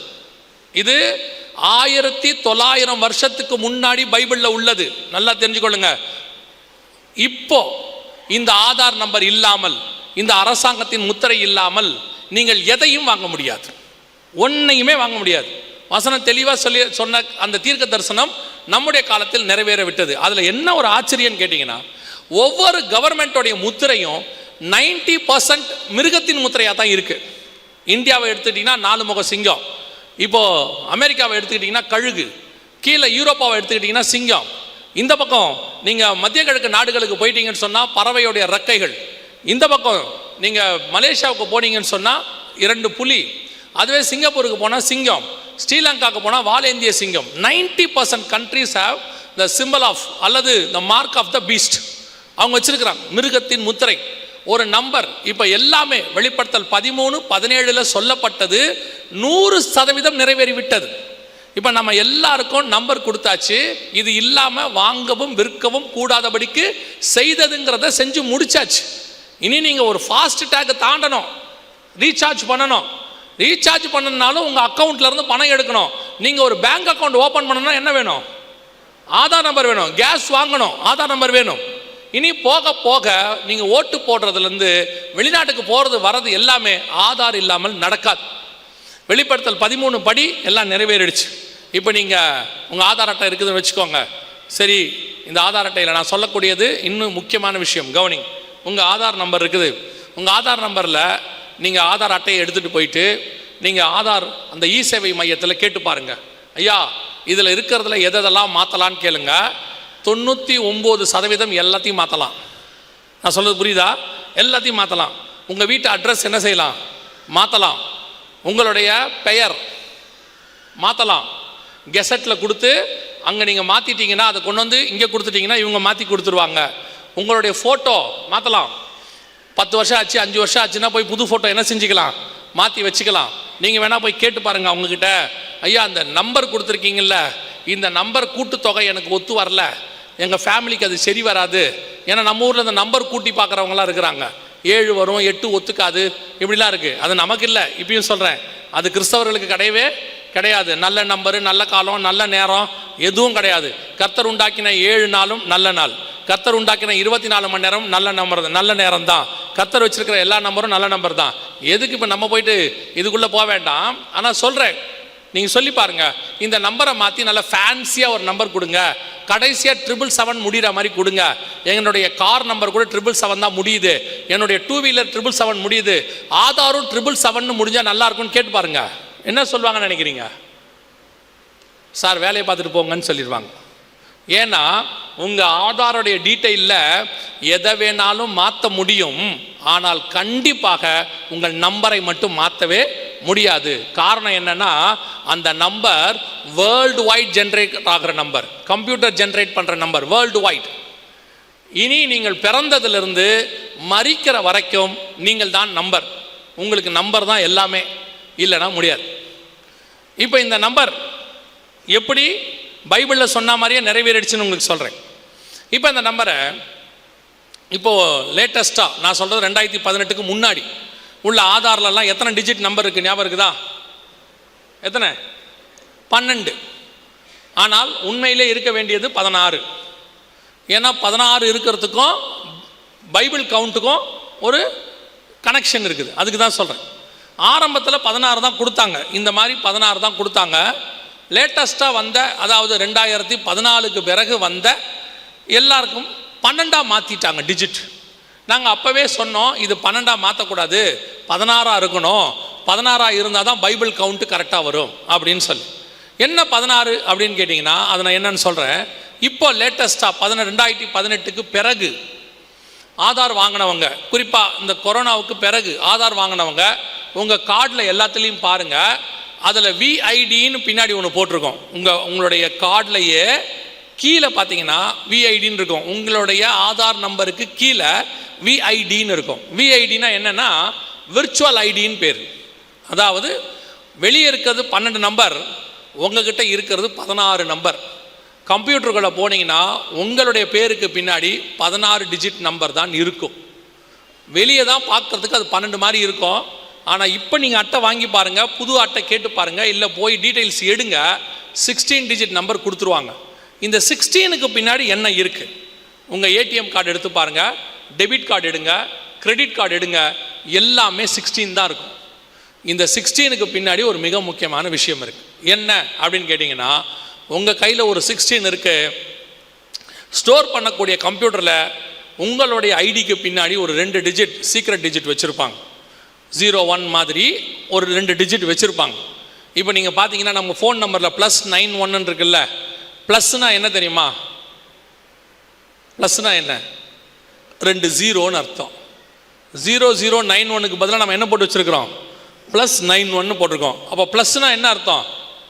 2 0ன்னு அர்த்தம். அந்த மாதிரி உங்களுடைய பேருக்கு பின்னாடி ஒரு சிம்பிள், அதுக்கு பின்னாடி 2 டிஜிட் இருக்கும். உங்கள் கையில் 16, அங்கே ஹிட்டனா 2, மொத்தம் எத்தனை ஆச்சு? 18. இந்த 18 தான் 6 6 6ஆக பிரிப்பார்கள். 666 அப்படின்னு சொல்லுவாங்க. வெளிப்படுத்தல் 13:18 இருக்கு. இதிலே ஞானம் விளங்கும், புத்தி உடையவன் கணக்கு பார்க்க கடவன், இது மனுஷனுடைய இலக்கமாக இருக்கிறது, இதனுடைய இலக்கம் 666 அப்படின்னு இருக்கு. 666. இது மட்டும் 666 இல்லை, ஐயோ வந்துருச்சா இது மட்டும் அப்படி இல்லை, இந்த மாதிரி நிறையா இருக்கு. இப்போ நீங்கள் யூஸ் பண்ணுறீங்க பாருங்க, www தெரியும் தானே, வேர்ல்டு வைட் வெப். ஷார்ட் ஃபார்மாக என்ன பண்ணுறீங்க? www போடுறீங்க. W என்பது சால்டியன் மெத்தடில், சால்டியன் மெத்தடில் நீங்கள் ரொம்ப கன்ஃபியூஸ் ஆகாதீங்க. உங்கள் டெய்லி கேலண்டர் இருக்குதுல்ல, கிறிஸ்டியன் கேலண்டரை விட்டுருங்க, அதில் வெறும் வசனம் இருக்கும், மற்றபடி வேறு ஒன்றுமே இருக்காது. நீங்கள் டெய்லி கேலண்டர் எடுங்க, பின்னாடி திருப்புங்க, அதில் பார்த்தீங்கன்னு சொன்னால் எல்லா பண்டிகைகள், அரசாங்க தினம் எல்லாமே இருக்கும்ல. கீழே போய் பாருங்க, எண் கணிதம்னு போட்டு A to Z போட்டு ஒவ்வொரு நம்பருக்கும் ஒவ்வொரு ஆல்ஃபபெட்டுக்கும் ஒரு நம்பர் கொடுத்துருப்பாங்க. ஏக்கு 1, பிக்கு 2, சிக்கு 3, டிக்கு 4, ஈக்கு 5, எஃப்க்கு 8 இப்படி கொடுத்துருப்பாங்க. ஒவ்வொன்றும் இருக்கும். அதில் UVW 3 லெட்டருக்குமே 6 தான் இருக்கும். நீங்கள் போய் பார்த்துக்கோங்க, நீங்கள் நைட் பாருங்கள், ஒவ்வொரு ஆல்ஃபபெட்டுக்கு பின்னாடியும் ஒரு நம்பர் இருக்கும். அதான் அதோட வேல்யூன்னு சொல்லுவாங்க. டபிள்யூடைய வேல்யூ வந்து 6. இப்போ wwwனா 666. அவ்வளோதான். நீங்கள் யூஸ் பண்ணுற எந்த வெப்சைட்டுக்கும் நீங்கள் யூஸ் பண்ண வேண்டாம், அதுவே டிஃபால்ட்டாக எடுத்துக்கொள்ளும் 666. அந்த மாதிரி தான் ஒரு மெத்தடு உங்களுடைய ஆதார் நம்பருக்குள்ளே இருக்குது. ஆதார் நம்பர் மட்டும் இல்லை, எந்த பேங்க் கார்டு, வெளிநாட்டு bank card, international bank card, national bank எதுவானா இருக்கட்டும், 16 டிஜிட்னு ஒன்று வந்துடுச்சுனாலே அந்த 16 டிஜிட்டுக்கு பின்னாடி ஒரு 666 இருக்குன்னு அர்த்தம். இப்போ ஆதாரும் 666ஆக மாறி விட்டது. அதாவது 16 இலக்கமாக மாறிடுச்சு. 666 என்கிற வளையத்துக்குள் நாம் வந்துட்டோம்.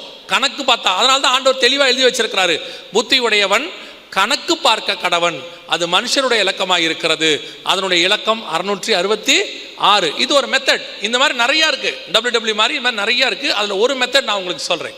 ஸோ நாம் இப்போ 666 என்கிறதான வளையத்துக்குள் கொண்டு வந்தாச்சு. இதில் இன்னொரு மாற்றம், அதாவது ஒரு நம்பர் இதே மாதிரி 18 டிஜிட்டாக மாறணும். அது மாறும்போது அதான் ஃபைனல். அதுக்கப்புறம் இந்த 666 வெளியரங்கமாக வர தொடங்கிடும். அதுதான் கடைசி அப்படின்னு நாங்கள் செய்தியில் சொல்லிக்கிட்டு இருந்தோம். இப்போ அது வந்துடுச்சு.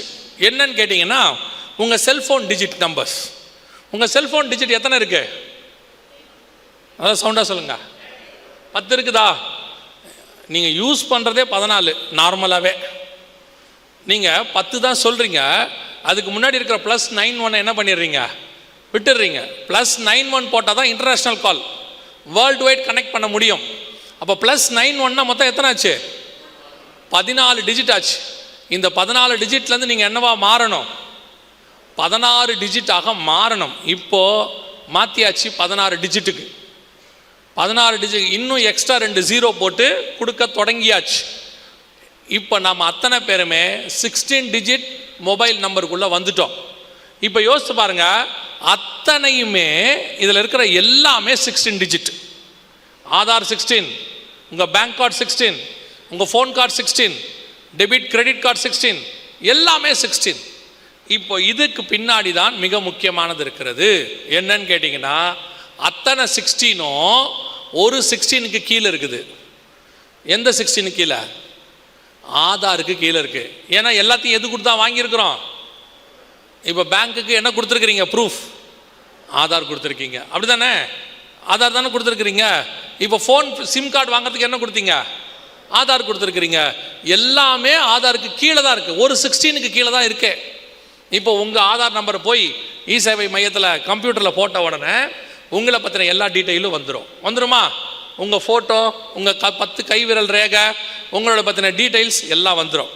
அது மட்டும் வராது, கீழே உங்கள் மனைவி, கணவன் அவங்களோடதும் வரும் தானே? இணைக்கப்பட்டிருக்குல்ல, அவங்களுக்கு கீழே உங்கள் பிள்ளைகள்தும் வரும். இப்போ உங்கள் கணவன், மனைவி, அவங்களுடைய அப்பா அம்மா டீட்டெயில்ஸும் இருக்கும்.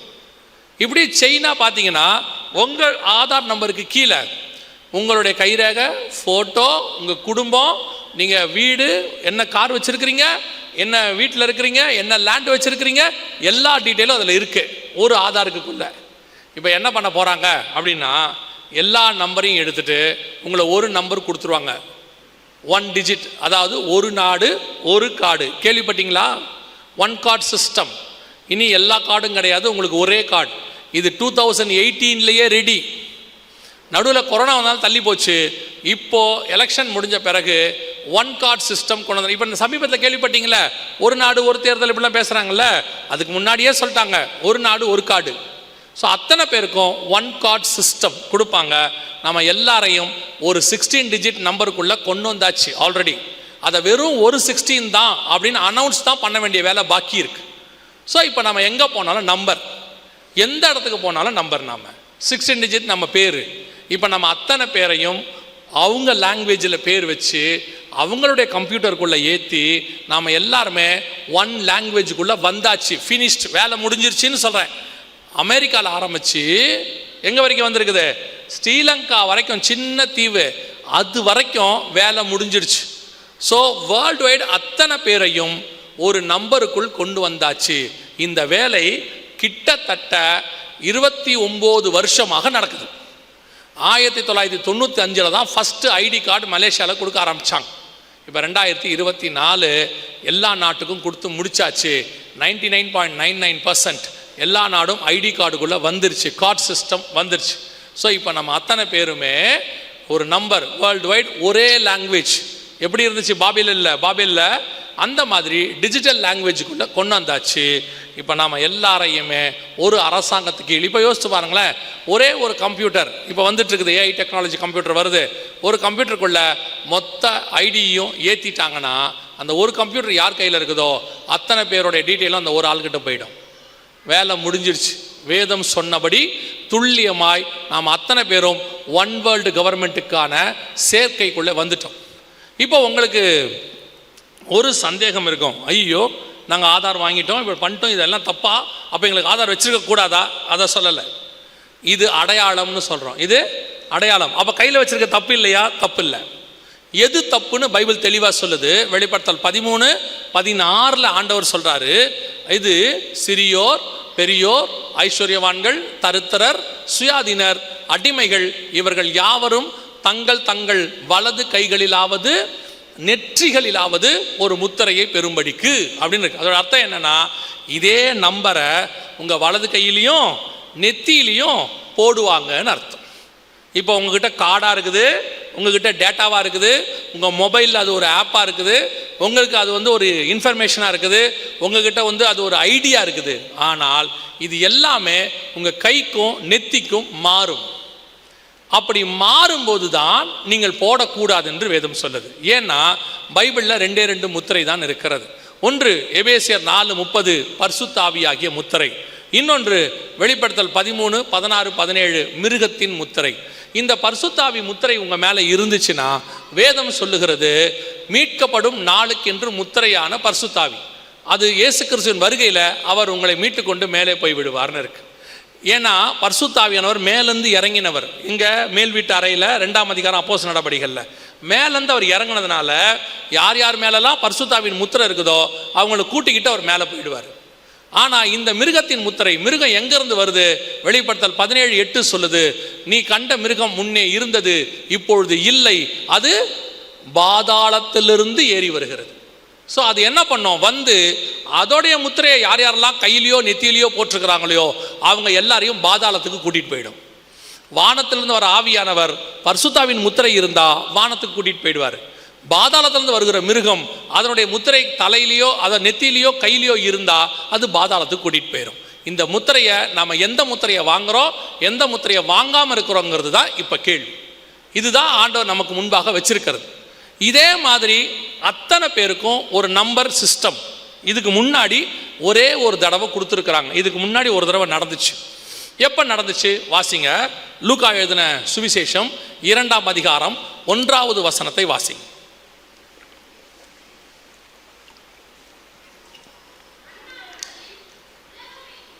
அந்நாட்களில் உலகமெங்கும் குடிமதிப்பு எழுதப்பட வேண்டும் என்று அகஸ்துராயனால் கட்டளை பிறந்தது.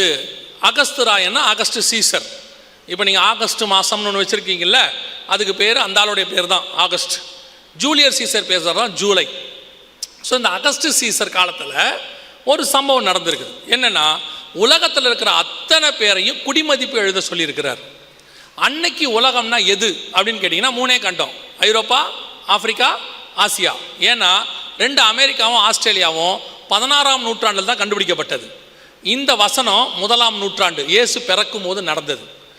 கொலம்பஸ் அமெரிக்காவை கண்டுபிடிச்சது 1560s மேலே, அதாவது 1560வது ஆண்டுகளுக்கு பிறகு தான் அவர் கண்டுபிடிச்சார். ஸோ அமெரிக்கா என்பது அப்போது இல்லை.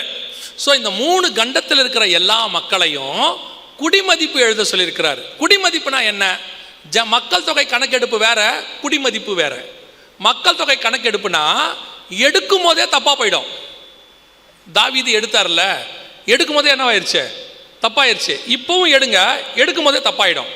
எப்படி சொல்றீங்க அப்படின்னு கேட்டா, இந்த தெருவில் நீங்க மக்கள் தொகை கணக்கெடுப்பு நடத்திட்டு அடுத்த தெருவுக்கு போறதுக்கு முன்னாடியே இங்கே ஒருத்தர் செத்துருவாரு, இல்லை இன்னொருத்தர் பிறந்துருவாரு. ரெண்டில் ஏதாவது ஒன்று நடக்கும். நீங்கள் மொத்தமாக எடுக்கிறதுக்கு முன்னாடி நிறைய பேர் பிறந்துருவாங்க, நிறைய பேர் இறந்துருவாங்க. அதனால தான் மக்கள் தொகை கணக்கெடுப்பில் என்ன செய்வாங்கன்னா 1/1/2024 கணக்கின் படின்னு மேலே போட்டிருப்பாங்க. ஆன் தட் டேட் இப்படி இருந்துச்சு அசம்ஷன். ஏன்னா இப்போ என்ன இருக்குன்னு எங்களுக்கு தெரியாதுன்னு அர்த்தம். ஆனால் குடிமதிப்பு என்பது வேறு. அதோட அர்த்தம் என்னன்னா, எந்த ஊர்க்காரன் அந்த ஊரில் பிறந்தவன் அந்த ஊரில் போய் நான் இந்த ஊர்க்காரன், இது என் மனைவி, எனக்கு இத்தனை பிள்ளைகள் இருக்கிறாங்கன்னு ரிஜிஸ்டர் பண்ணணும். அதனால தான் யோசேப்பு பெத்லகேமுக்கு போனார். நாம் எல்லாரும் என்ன நினச்சிக்கிறோன்னா, யோசேப்பு பெத்லகேமுக்கு இயேசுவை பிறக்கிறதுக்காக போனாருன்னு. ஆனால் அது தீர்க்க தரிசனம். ஆனால் உண்மையிலே ஏன் அவர் போனார்னா, அகஸ்டஸ் சீசர் ஒரு சட்டம் போட்டார், எல்லாரும் அவங்கவுங்க ஊரில் போய் என்ன பண்ணுங்க, ரிஜிஸ்டர் பண்ணுங்க அப்படின்னு. ஒய்ஃபு பிள்ளையோட போய் அவர் என்ன பண்ணுறாரு, வயிற்றில் உள்ள பிள்ளையோட போய் ரிஜிஸ்டர் பண்ணுறாரு. இதே தான் நாம் போய் பண்ணோம். எல்லாரும் அவங்கவுங்க ஏரியாவில் போய் ஆதார் ரிஜிஸ்டர் பண்ணோம், ஃபேமிலியோடு போய் பண்ணோம். எத்தனை குழந்தை இருக்குது, என்ன இருக்குதுன்ட்டு. 2000 வருஷத்துக்கு முன்னாடி இப்படி ஒரு சம்பவம் நடந்துச்சு. அது குடிமதிப்பு எழுதி முடிக்கும் போது இயேசு பிறந்தார். 2000 வருஷம் கழிச்சு இப்படி ஒரு சம்பவம் நடக்குது. இது முடிகிற காலம் வந்துருச்சு. முடிக்கும் போது இயேசு 2வது முறை வரப்போகிறார். முதல் குடிமதிப்பு முடிக்கும் போது முதலாவது வந்தார், 2வது குடிமதிப்பு முடிக்கும் போது 2வது முறை வரப்போகிறார்.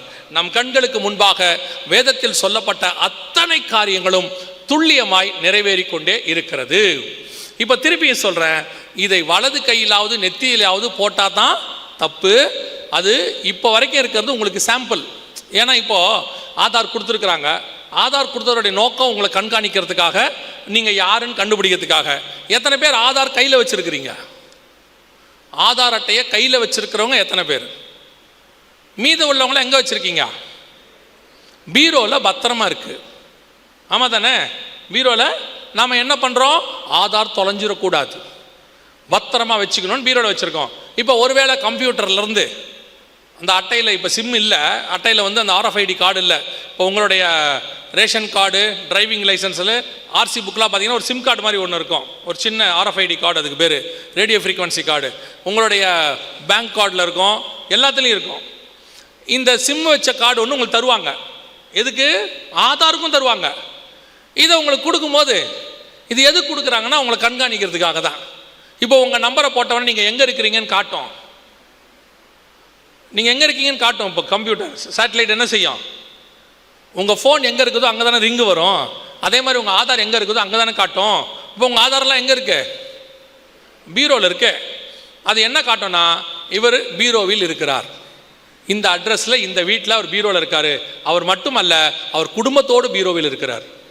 ஏன்னா எல்லார் ஆதாரமும் இப்போ எங்கே தான் இருக்குது, பத்திரமா வாங்கி வச்சிருக்கிறோம். அவர் மட்டுமல்ல, அந்த ஏரியாவில் இருக்கிற அத்தனை பேருமே பீரோக்குள் தான் இருக்கிறார்கள்.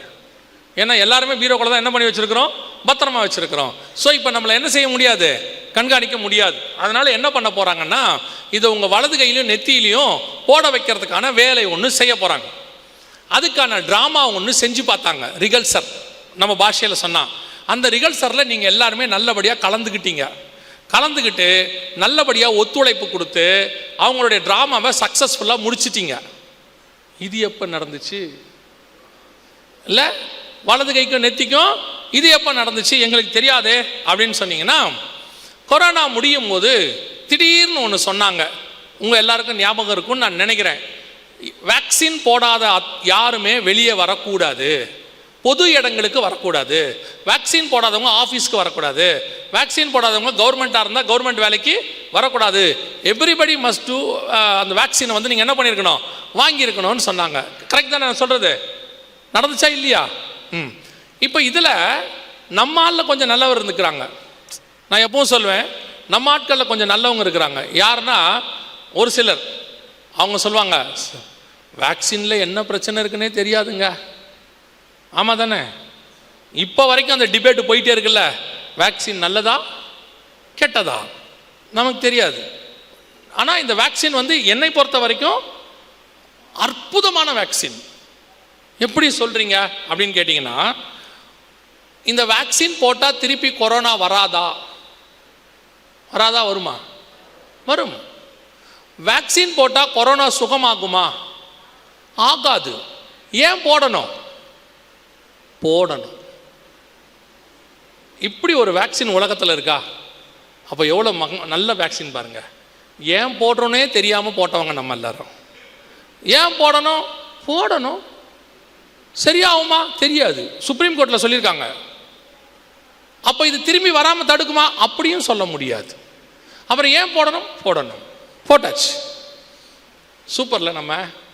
அப்போ கொஞ்சம் பேர் இப்போ சொல்லுவாங்க, வேக்சின் போட்டதுனால தான் கொரோனா கண்ட்ரோலில் இருக்கு. பொய். உங்களுக்கு தெரியுமா ஸ்டாட்டிஸ்டிக்ஸு? இதுவரைக்கும் இன்னும் உலகத்தில் 30% மக்கள் வேக்சின் போடவே இல்லை. 30% ஆஃப் த பாப்புலேஷன் வேக்சின் போடவே இல்லை. அமெரிக்காவில் மட்டுமே 35% பீப்புள் இன்னும் போடலை வேக்சின். அவன் போட மாட்டேன்ட்டான். அவனுக்கு என்னவோ அது. நாம் அப்படி கிடையாது, நம்ம வேற. ஓகே. ஆனால் இப்பவும் சொல்கிறேன், வேக்சின்னால கொரோனா கண்ட்ரோல் ஆகலை. நம்முடைய பாடியோடைய இம்யூனிட்டி பவர், எந்த வைரஸ் வந்தாலும் அடுத்த சில மாதங்களுக்குள்ள நம்ம பாடி அதை எதிர்க்கிற சக்திக்கு வந்துடும். நம்ம பாடிக்கு அப்படி ஒன்று உண்டு. இது இன்னைக்கு நேற்று உள்ள மாடலா? இது 6000 வருஷம் மாடலு. ஆண்டவர் 6000 வருஷத்துக்கு முன்னாடி உண்டாக்குன மாடலு. என்னமோ இந்த 100 வருஷமாக தான் இவங்க அந்த பாடியே மேட் பண்ண மாதிரி பேசிக்கிட்டு இருக்கிறாங்க. யோசித்து பாருங்க, பெட்ரோல் வண்டியில் டீசல் போட்டால் என்ன ஆகும்? சும்மா சொல்லுங்க. பெட்ரோல் வண்டியில் டீசல் போட்டால் என்ன ஆகும்? ஓடாது. டீசல் வண்டியில் பெட்ரோல் போட்டால் இதில் பாருங்க என்ன ஃபியூவல் போதில், எதில் எந்த ஃபியூவலில் ஓடுதுன்னு இதுக்கே தெரியாது. ஆமாம் தானே? தண்ணிலையும் ஓடும், கொக்கோ கோலாலையும் ஓடும், டீயும் ஓடும், காப்பியும் ஓடும். என்ன ஃபியூவல் வேணால் உள்ளே போடுங்க. அதுவும் நீங்கள் இந்த கேரல் ரவுண்ட்ஸ் ஒன்று போகிறீங்க பாருங்க, அன்றைக்கி நைட்டு இந்த இன்ஜின் படுற பாடு இருக்குது பாருங்க. ஒரு வீட்டில் டீ, ஒரு வீட்டில் காப்பி, ஒரு வீட்டில் கொக்கோ கோலா, ஒரு வீட்டில் டின்னர் பரோட்டா, அது இல்லாமல் மேரி பிஸ்கெட்டு, கேக்கு, ப்ளம் கேக்கு, டீ கேக்கு, மொத்தத்தையும் போட்டாலும் இந்த இன்ஜின் போயிட்டே இருக்கு. ஸ்டாப்பே ஆகாது. மிஞ்சி போச்சுன்னா இந்த இன்ஜின் என்ன சொன்னால் கரகராங்க நைட்டு. நம்ம எழுந்திரிச்சு வாக்கிங் போய் சுடுதண்ணி குடிச்சு எதையாவது குடிச்சா சரியாயிக்கும். இப்படி ஒரு பெஸ்ட் மாடலை உலகத்தில் நீங்கள் பார்க்கவே முடியாது. ஆண்டவர் நமக்கு அப்படி ஒரு இன்ஜின் கொடுத்து வச்சிருக்கிறார். இவங்க என்னமோ புதுசாக இப்போ தான் சொல்கிறாங்க, ஒரு 100 வருஷமா இந்த பாடி இப்படி இருந்தால் தான் சரியாகும், அப்படி இருந்தால் தான் சரியாகும்னு. இந்த பாடி பழம் சாப்பிட்றதுக்கு முன்னாடியும் இந்த பாடி இருந்துச்சு, பழம் சாப்பிட்ட பிறகும் இந்த பாடி இருக்கு. நோவா காலத்துக்கு அப்புறம் நான் வெஜிடேரியன் சாப்பிட சொன்னார், அப்பவும் நல்லா இருந்துச்சு. நான் வெஜிடேரியன்லேயே ரெஸ்ட்ரிக்ஷன் பண்ணி சாப்பிட சொன்னார், இது சாப்பிடு இது சாப்பிடாதனாரு, அப்பவும் இந்த பாடி நல்லா இருந்துச்சு. இயேசு காலத்துக்கு அப்புறம் சொல்லிட்டாரு, எதை வேணாலும் தின்னு தொலைன்ட்டாரு. சகலவற்றையும் அடித்து புசியுங்கள். பறக்கிறதுல விமானமும் மிதக்கிறதுல கப்பலை தவிர மிச்சம் எல்லாம் திங்கிறான் நம்மால் எல்லாத்தையும். ஆனாலும் இந்த பாடி என்ன செய்யுது? ஓடிக்கிட்டே இருக்கு. அது பாட்டும் ஓடுது. எவ்வளோ அழகாக டிசைன் பண்ணி வச்சிருக்கிறார் பாருங்க. ஆண்டவர் படைச்சதுலேயே தி பெஸ்ட் இதுதான். நம்மளை படைச்சிருக்கிறாரு. அதனால தான் கர்த்தர் விசேஷமாய் உண்டாக்கினார்னு இருக்க. ஸோ அதனால் வேக்சினால் தான் நாமெல்லாம் நல்லா இருக்கிறோன்றதை நான் ஏற்றுக்கிறது இல்லை. நான் கர்த்தரால் நல்லா இருக்கிறேன். என்னுடைய காலங்கள் அவருடைய கரத்துக்குள்ளே வரையப்பட்டிருக்கிறது. அவர் நம்மை பத்திரமாய் பாதுகாத்துக் கொள்ளுகிறார். அல்லேலூயா. சரி, நமக்கு அது விட்டுருங்க, வேக்சினுடைய போராட்டத்துக்கு போக வேண்டாம். நம்மால் கொஞ்சம் பேர் என்ன சொன்னாங்க, பாஸ்டர் வேக்சின் போடாமையே சர்டிஃபிகேட் கிடைக்குது வேணுமா? அதாவது உலகத்தையே ஏமாத்துறவன் அந்தி கிறிஸ்து, நம்மால் அவனையும் ஏமாத்திடுவான். நான் எப்பவும் சொல்லுவேன், அந்தி கிறிஸ்து ஒரு நாட்டில் தடுமாறி முடியாமல் நிற்கிறானா அது நம்ம நாடாக தான் இருக்கும். உங்களுக்கு தெரியும் தானே, உலகத்தையே பிடிச்ச அலெக்சாண்டரு கடைசியில் ஒரு தடவை தோத்தது நம்ம ஊரில் தான். தெரியுமா உங்களுக்கு? அலெக்சாண்டர் செத்ததுக்கு என்ன காரணம்னு நினைக்கிறீங்க? அலெக்சாண்டர் பயோகிராஃபியில் இருக்குது, பார்த்துருக்கீங்களா? தெரியுமா என்னன்னு? நம்ம ஊரில் இருந்த கொசு. அலெக்சாண்டர் செத்தது மலேரியாவில். இந்தியாவுக்கு வந்துட்டு பாபிலோனியாவுக்கு திரும்புகிற வழியில் மலேரியாவில் செத்து போனாருன்னு தான் ரிப்போர்ட்டில் இருக்குது. அவங்களுடைய பயோகிராஃபியில் இருக்க. எங்கன்னா இந்தியாவில் கடித்த கொசு. நான் சொல்லுவேன், என்ன பெரிய அலெக்சாண்டர். நம்மளை எடுத்துக்கோங்க, மலேரியாவை பார்த்து, டைஃபாய்டை பார்த்து, டெங்குவை பார்த்து, கொசுவை எத்தனை வகை இருக்குன்னு பார்த்து, அதுக்கு பேட்டிலேருந்து குட் நைட்லேருந்து காயிலிருந்து என்னத்தையும் வச்சு கொசுவை சாவடிச்சுட்டு நம்ம உயிரோடு இருக்கிறோம். அலெக்சாண்டர் ஒரு கொசுவில் செத்து போயிட்டாப்புல. என்ன கேட்டால் நாம தான் மாவீரர்கள். எத்தனை கொசு நம்மால் தூக்கத்திலே கொசுவை கரெக்டாக அடிப்பார், பார்த்துருக்கீங்களா? பட்டுன்னு அடிப்பார், காலைல ஏஞ்சா ரத்தமாக இருக்கும். அவ்வளோ டீப் ஸ்லீப்பில் கரெக்டாக அடிக்கிற யாரால் அடிக்க முடியும்? யோசித்து பாருங்க. துப்பாக்கியில் சுடும் போது கூட கரெக்டாக சுட மாட்டேங்கிறாங்க பார்த்து. நம்மால் தூக்கத்தில் அடிப்பான் கொசுவை, பட்டீர்னு அடித்தா கொசு செத்து போயிடும். நான் தான் எப்பவும் சொல்லுவேன், அந்தி கிறிஸ்து வந்து டென்ஷன் ஆக போகிறது நம்ம ஊரில் தான். என்னடா இவனுங்க நம்மளை விட மோசமாக இருக்கானுங்க அப்படின்னு சொல்லி ஒருத்தர் சொன்னார் கொரோனா நேரத்தில், பாஸ்டர் வேக்சின் போட்டுறாதீங்க, ரொம்ப மோசமாமா, வேக்சின் போடாமையே சர்டிஃபிகேட் வாங்கலாம் அப்படின்னாரு. இப்போ அவரை பொறுத்த வரைக்கும் வேக்சின் தான் பிரச்சனை, எது பிரச்சனை இல்லை, சர்டிஃபிகேட் பிரச்சனை இல்லை. ஆனால் உண்மையிலேயே வேக்சின் பிரச்சனையா என்னன்னு எனக்கு தெரியாது, ஆனால் சர்டிஃபிகேட் பிரச்சனை. ஏன் நம்முடைய சர்டிஃபிகேட் எதுக்கு கீழே கொடுத்துருக்குறோம்? ஆதாருக்கு கீழே கொண்டு வந்திருக்கிறோம். எங்கே போனாலும் எதை காட்ட சொன்னாங்க? வேக்சின் சர்டிஃபிகேட்டை காட்ட சொன்னாங்க. இப்போ வேக்சின் சர்டிஃபிகேட்டுக்கு பதிலாக உங்கள் கையிலையும் என் கையிலையும் ஒரு பயோமெட்ரிக் ஒரு இன்ஜெக்ஷன் போட போகிறாங்க. அதுக்கு பேர் ID 2020 பேர். ID 2020 பேர். இது ஆக்சுவலாக 2020 ரெடி. அப்போவே கொரோனா முடியும் போதே போட சொன்னார் பில்கேட்ஸ். ஆனால் எந்த கவர்மெண்ட்டும் அதுக்கு ஒத்துக்கலை. ஏன்னா இந்த கன்ஃபியூஷன் போயிட்டு இருந்துச்சு. இப்போது கொரோனாவை விட மோசமான பேண்டமிக் ஒன்று வரப்போகுது. தெரியும் தானே, கேள்விப்பட்டீங்களா? இது WHO ரிப்போர்ட், அவங்க சொன்னது. இங்கே இருக்கு பாருங்கள், இது அவங்க சொன்ன report. WHO director calls for world pandemic treaty to prepare for disease X. இது ஜனவரி மாதம் கொடுத்துருக்கிறாரு. எல்லா நாட்டையும் ஒரு ட்ரீட்டியில் சைன் பண்ண சொல்லியிருக்காரு, அக்ரிமெண்ட். எல்லா கவர்மெண்ட்டையும் பண்ண சொல்லியிருக்கிறாரு. என்ன சொல்லியிருக்கிறாருன்னா, அடுத்து ஒரு பேண்டமிக் வரப்போது, அது கொரோனாவை விட 20 மடங்கு சக்தி வாய்ந்தது. WHO அது 20 மடங்கு சக்தி வாய்ந்தது. இவங்களே தான் 2018 கொரோனா வரதுக்கு முன்னாடி ஒரு டிசீஸ் எக்ஸ் வரப்போகுதுன்னாங்க. நம்ம அதை பற்றி நாளைக்கு பார்ப்போம். அதே மாதிரி வந்துச்சு. இப்போ இவங்களே தான் சொல்லியிருக்கிறாங்க, கம்மிங் மே மந்த்துக்கு அப்புறம் எல்லா கவர்மெண்ட்டையும் சைன் பண்ண சொல்லியிருக்கிறாங்க. என்னன்னா, கொரோனாவை விட மோசமான பேண்டமிக் ஒன்று வரப்போகுது. ஸோ எல்லாருமே இந்த அக்ரிமெண்ட், என்ன அக்ரிமெண்ட்? ஒன்றும் இல்லை, நான் உங்களுக்கு புரியும்படி சிம்பிளாக சொல்கிறேன். நம்ம எல்லாரையுமே WHO உடைய மெடிக்கல் கண்ட்ரோலுக்கு கொண்டு போக போகிறாங்க. அவங்க கொடுக்குற வேக்சின் தான் போடணும், அவங்க கொடுக்குற மெடிசன் தான் எடுக்கணும், அவங்க சொல்லக்கூடிய மெடிக்கல் சிஸ்டமுக்கு நம்ம போகணும். அதில் ஒன்று தான் இந்த ID 2020. இங்கே இருக்கு பாருங்கள், இந்த ID 2020 அதில் உள்ளதான ஒரு மெத்தட். இது என்னன்னு கேட்டிங்கன்னா, ஒரு RFID சிப்போடு இருக்கக்கூடியது. உங்கள் கார்டிலலாம் இருக்குது இல்லை, அதோடு இருக்கக்கூடியதான ஒரு சின்ன இன்ஸ்ட்ருமெண்ட். ஒரு அரிசி அளவு தான் இருக்கும், 11 mm தான் அதோட சைஸ் இருக்கும். இதை என்ன பண்ணுவாங்கன்னு கேட்டிங்கன்னு சொன்னால், ஜஸ்ட் இன்ஜெக்ட் பண்ணி உங்கள் உடம்புல வைப்பாங்க. வைக்கிறதுக்கு 30 செகண்ட்ஸ் தான் ஆகும். 30 செகண்ட்ஸ் ஆன உடனே உங்கள் உடம்புக்குள்ள கையிலையோ, பர்டிகுலராக பிளேஸ் கையிலையோ நெத்தியிலையோ தான் வைப்பாங்க. இது உள்ள என்ன பண்ணிடுவாங்கன்னா, 64 KB 128 இந்த மாதிரி மெமரி கார்ட்ஸ் உள்ளே இருக்கும். உங்களை பற்றின எல்லா டீட்டெயில், இப்போ உங்கள் சேவை மையத்தில் உங்கள் ஆதார் நம்பருக்கு கீழே என்னென்ன டீட்டெயில் இருக்கோ எல்லாத்தையும் இதில் ஸ்டோர் பண்ணிடுவாங்க, ப்ரோக்ராம் பண்ணிடுவாங்க. இனிமேட்டு நீங்கள் எங்கே போனாலும் கையும் நெத்தியும் இந்த மாதிரி காட்ட சொல்லுவாங்க. இங்கே இருக்கு பாருங்க, இந்த மாதிரி காட்ட சொல்லுவாங்க. இந்த காட்டுறாரு பாருங்க அவர் அந்த பக்கம், இந்த மாதிரி கையும் நெத்தியும் காட்ட சொல்லுவாங்க. எங்கே போனாலும் இனி நீங்கள் கையும் நெத்தியும் காட்டாமல் வெளியே போகவே முடியாது, ஒரு வேலையும் செய்ய முடியாது. நாங்கள் அப்படியெல்லாம் காட்ட மாட்டோம், நாங்கள் அதெல்லாம் செய்ய மாட்டோம், எங்களை யாருன்னு நினச்சிங்க, நாங்கள்லாம் விசுவாச வீரர்கள்னா நீங்கள் காட்டி முடிச்சிட்டீங்க. ஏற்கனவே உங்களை ப்ராக்டிஸ் பண்ணி முடிச்சாச்சு. எப்போ? கொரோனா முடிந்த பிறகு வெளியே வந்த நம்ம அத்தனை பேருக்கும் வேர்ல்டு வைடு ஒரு ரூல் போட்டாங்க WHO. என்ன ரூல் தெரியுமா? எந்த இடத்துக்கு போனாலும் உங்கள் டெம்பரேச்சர் செக் பண்ணணும்னு சொன்னாங்க.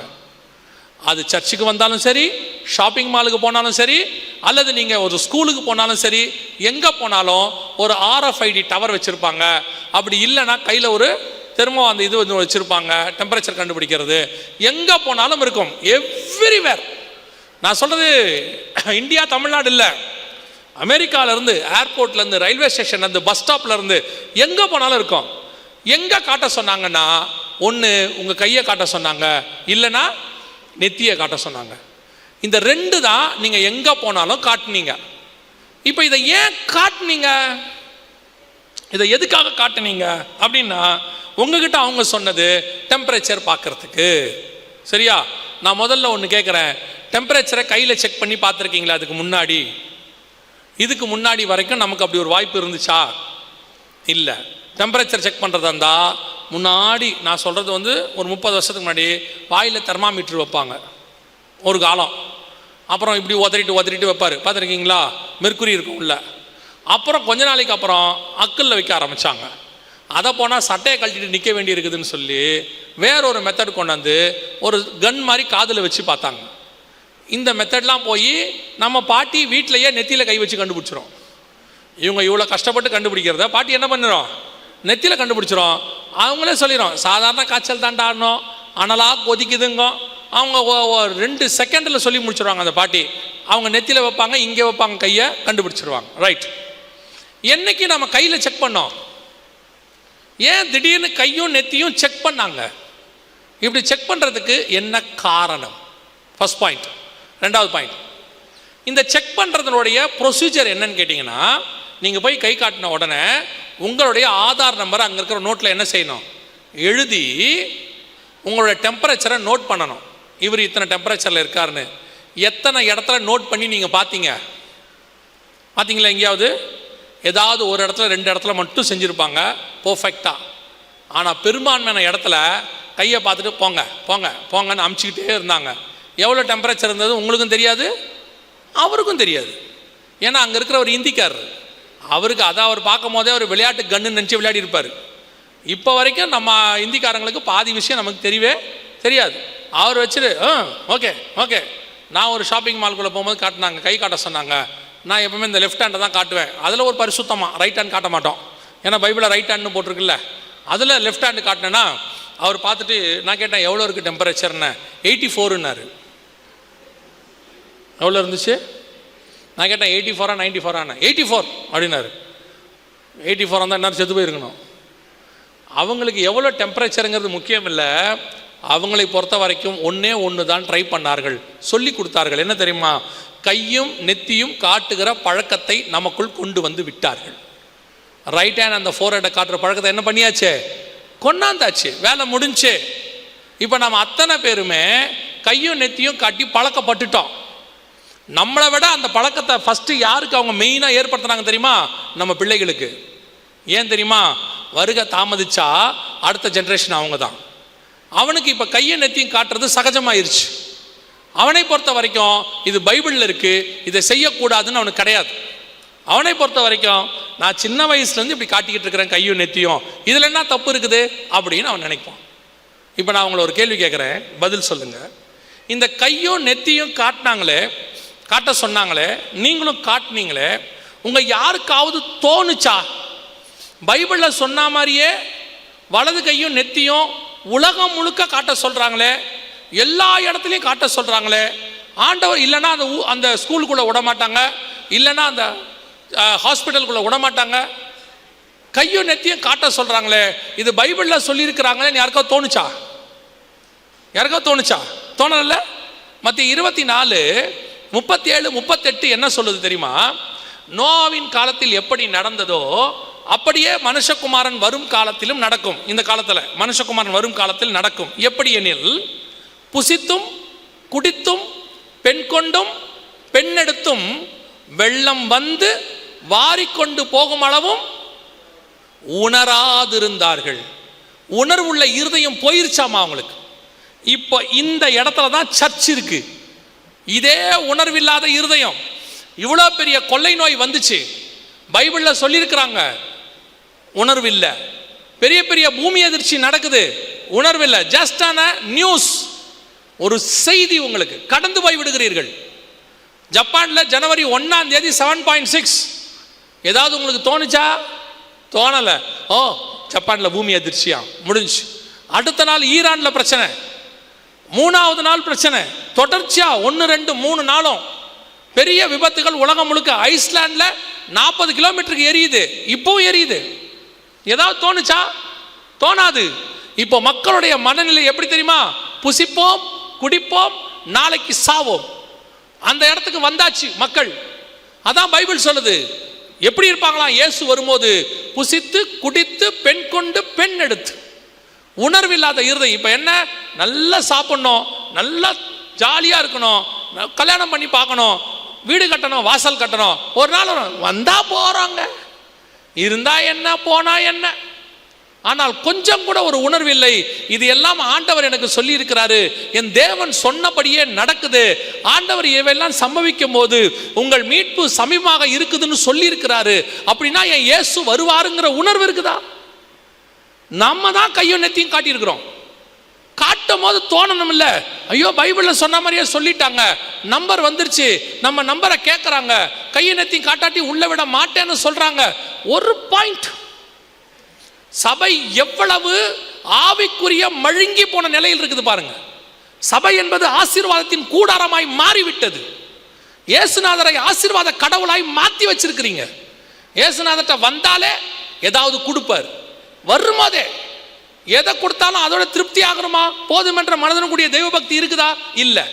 கல்யாணம் ஆகிற வரைக்கும் பையனுக்கு ஒரு வேலை வேணும், வேலை வேணும், வேலை கிடைச்ச உடனே பையனுக்கு ஒரு கல்யாணம் ஆகணும், கல்யாணம் ஆன உடனே குழந்தை பிறக்கணும், குழந்தை பிறந்த உடனே என் பிள்ளைக்கு ஒரு நல்ல ஸ்கூல் கிடைக்கணும், செய்யணும், அடுத்து அடுத்து அடுத்து உலகத்துக்கு பின்னாடியே தான் ஓடிட்டு இருக்கிறோம்.